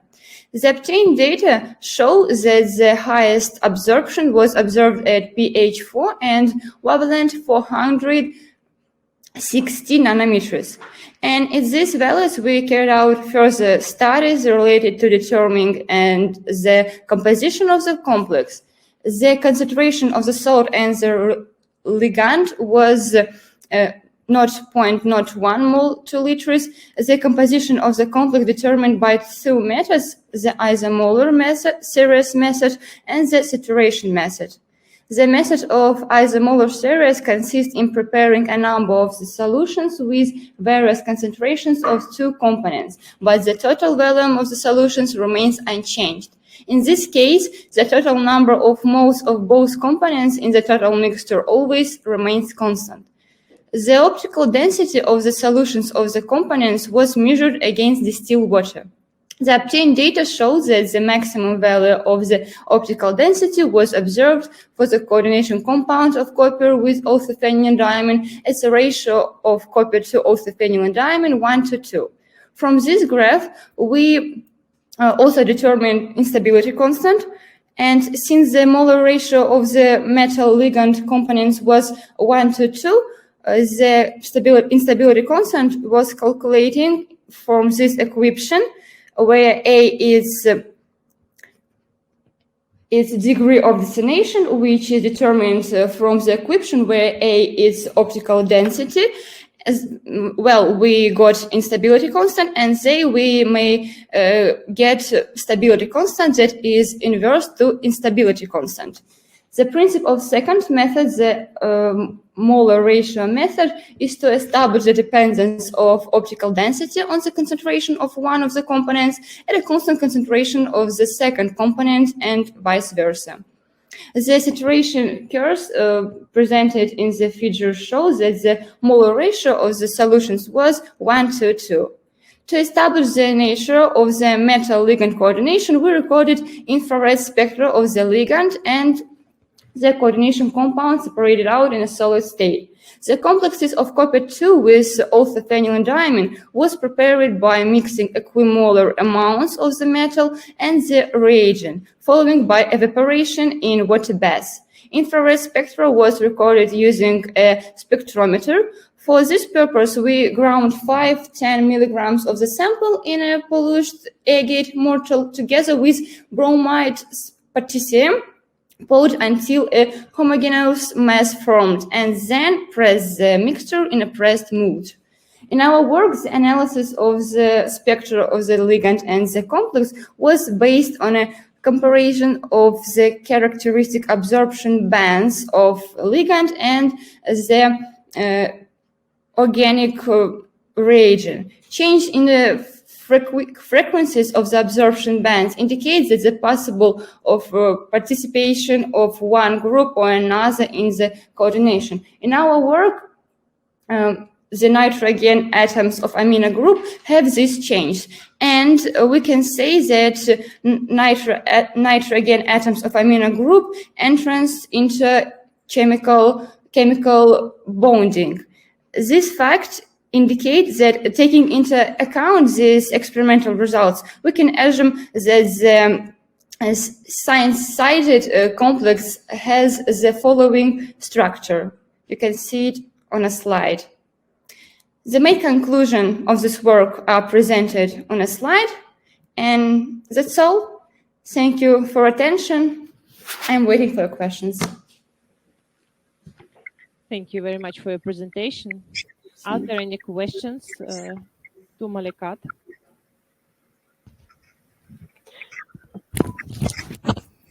What is your, thank you for the presentation, Malikat. What is a personal contribution to this research? I can see that all measures of optical density I do myself. We with my teacher went to the laboratories, and I do some experimental, and then got measures on a spectrometer and spectrophotometer. We got optical density, and then we work with this compound. Thank you. Thanks for you. More questions?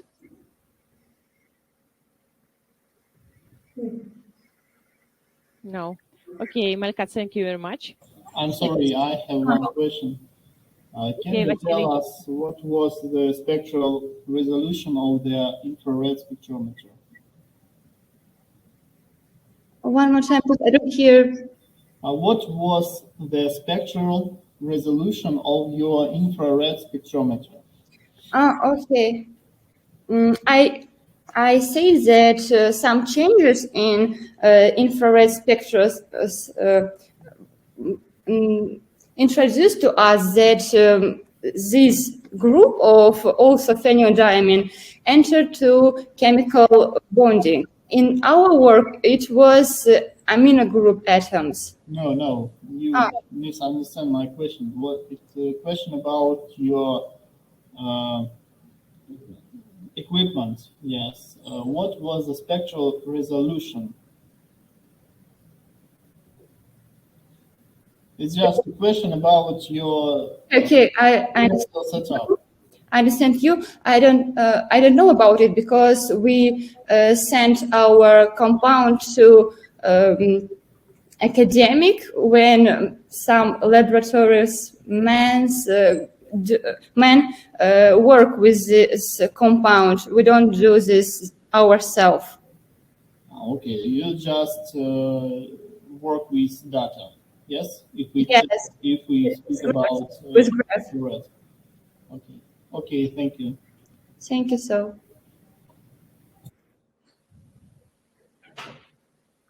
More questions? Okay. Let's move on to our last for today project, last presentation. Daria Fomina from Russia. Hello, can you see me? Yes. Here?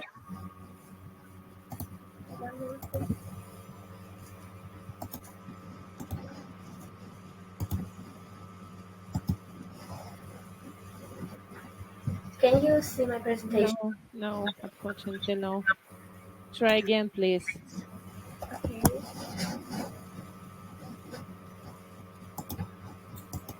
It looks like the same problem as was with the previous speaker.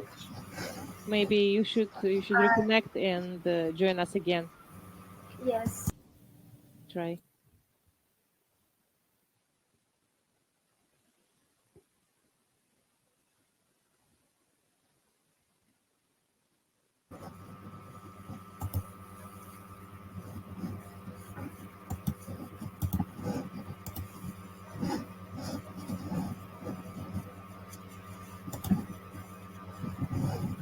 Now it's okay.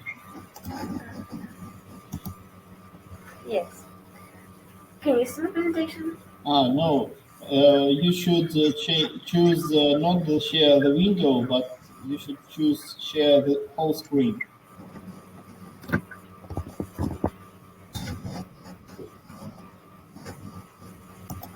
Выберите, Весь экран. поделите всем экраном окном.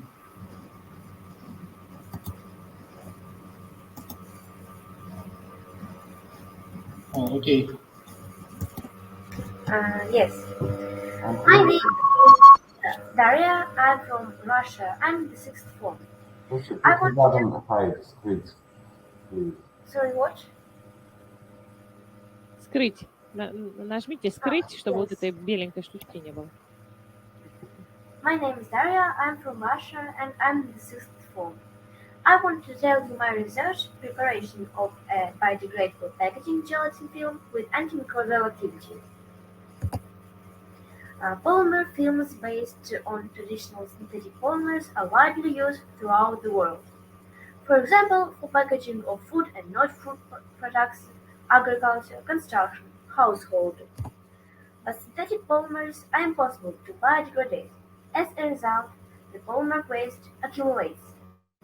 All this stimulates us to use biodegradable bio-based polymers instead of traditional ones. One of them is gelatin. It is biodegradable, has high film forming ability, good mechanical and barrier properties, wide distribution.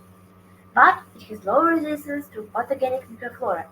So the aim of my project is creation of a biodegradable packaging material with high resistance to mold formation and growth based on gelatin. My research includes 3 steps. During the first step, I established optimal concentration of gelatin and chose antiseptic materials. Then I prepared films and characterized them. During the third step, I investigate degradation of films in soil. The object, the subject, and experimental methods you can see on the slide. Suppose of investigation is easy to handle biodegradable packaging materials with antiseptic properties can be obtained based on gelatin. As antiseptic materials I use salicylic acid, chlorgazidine, fursulinum, calendula officinales, and chamomilla. Um, the effect of these materials I studied in phytotoxicity test using water-grease seeds. The results you can see on the slide. Based on the results, we can say that the chosen antiseptic materials have a negative effect on plants, so they can suppress the mold. To prepare my gelatin films, I mix gelatin, distillate water, or pre-prepared solution, glycerol, and antiseptic materials. Then I heat the solution for 30 minutes and kissed the solution into petri dishes and dry at room temperature for 72 hours. I characterized films by color, transparency, smell, and flexibility, and the solution time. The results you can see on the slide. For the control sample and samples with salicylic acid and chlorgazidine, the solution time is nearly 10-11 hours. But for other samples, the solution time is 72 hours. I think the reason of that interaction between gelatin and antiseptic materials and formation of crosslinks. This assumption is also confirmed by the change in flexibility of film materials. Mold resistance was evaluated as follows. I put a square of bread on film and water daily, but 30 days later there wasn't we wasn't see we won't see any mold. So I put bread with mold on prepared films and see how mold will grow. But 2 days later the growth stopped. The observed features allow me to conclude that the obtained films are resistant to the formation and growth of mold. Um, to test biodegradation of prepared films, I put a square of my film in soil and leave it. After 7 days, we weren't found films. This fact shows that my films are biodegradable in soil. Conclusion of my work. The optimal composition was selected to obtain film materials that are easy to handle. Compounds inhibiting the formation and growth of mold have been selected, and film materials using them have been prepared. The obtained films differ in color, flexibility, dissolution rate in water. All obtained films are resistant to formation and growth of mold. It's been established that the degradation of films in soil really fast, nearly 7 days. Thank you for attention. I can answer your questions. Okay, thank you very much for your presentation. Are there any questions to Daria?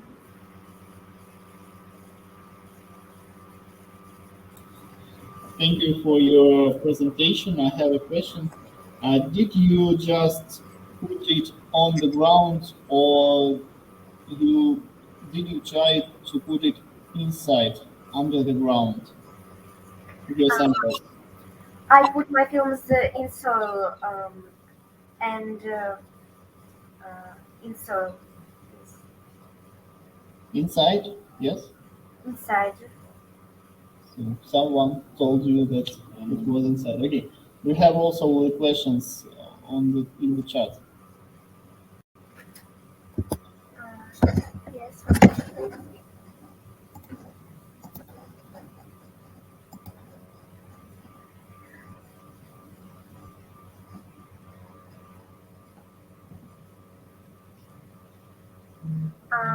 In future, I will be test flexibility of my films more detailed, and I think how my films can be used in agriculture. Thanks for the question. Thank you. More questions?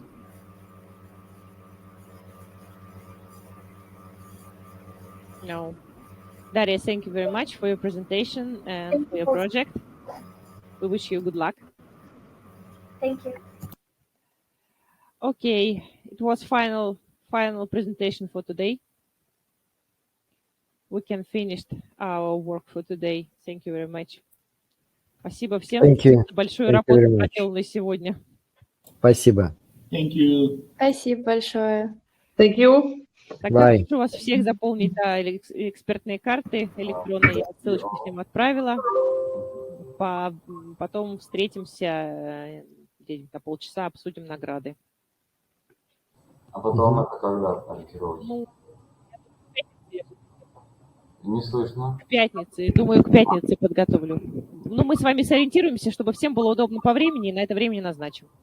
Хорошо. Спасибо. Все, спасибо вам. До свидания. Спасибо. До свидания. До свидания.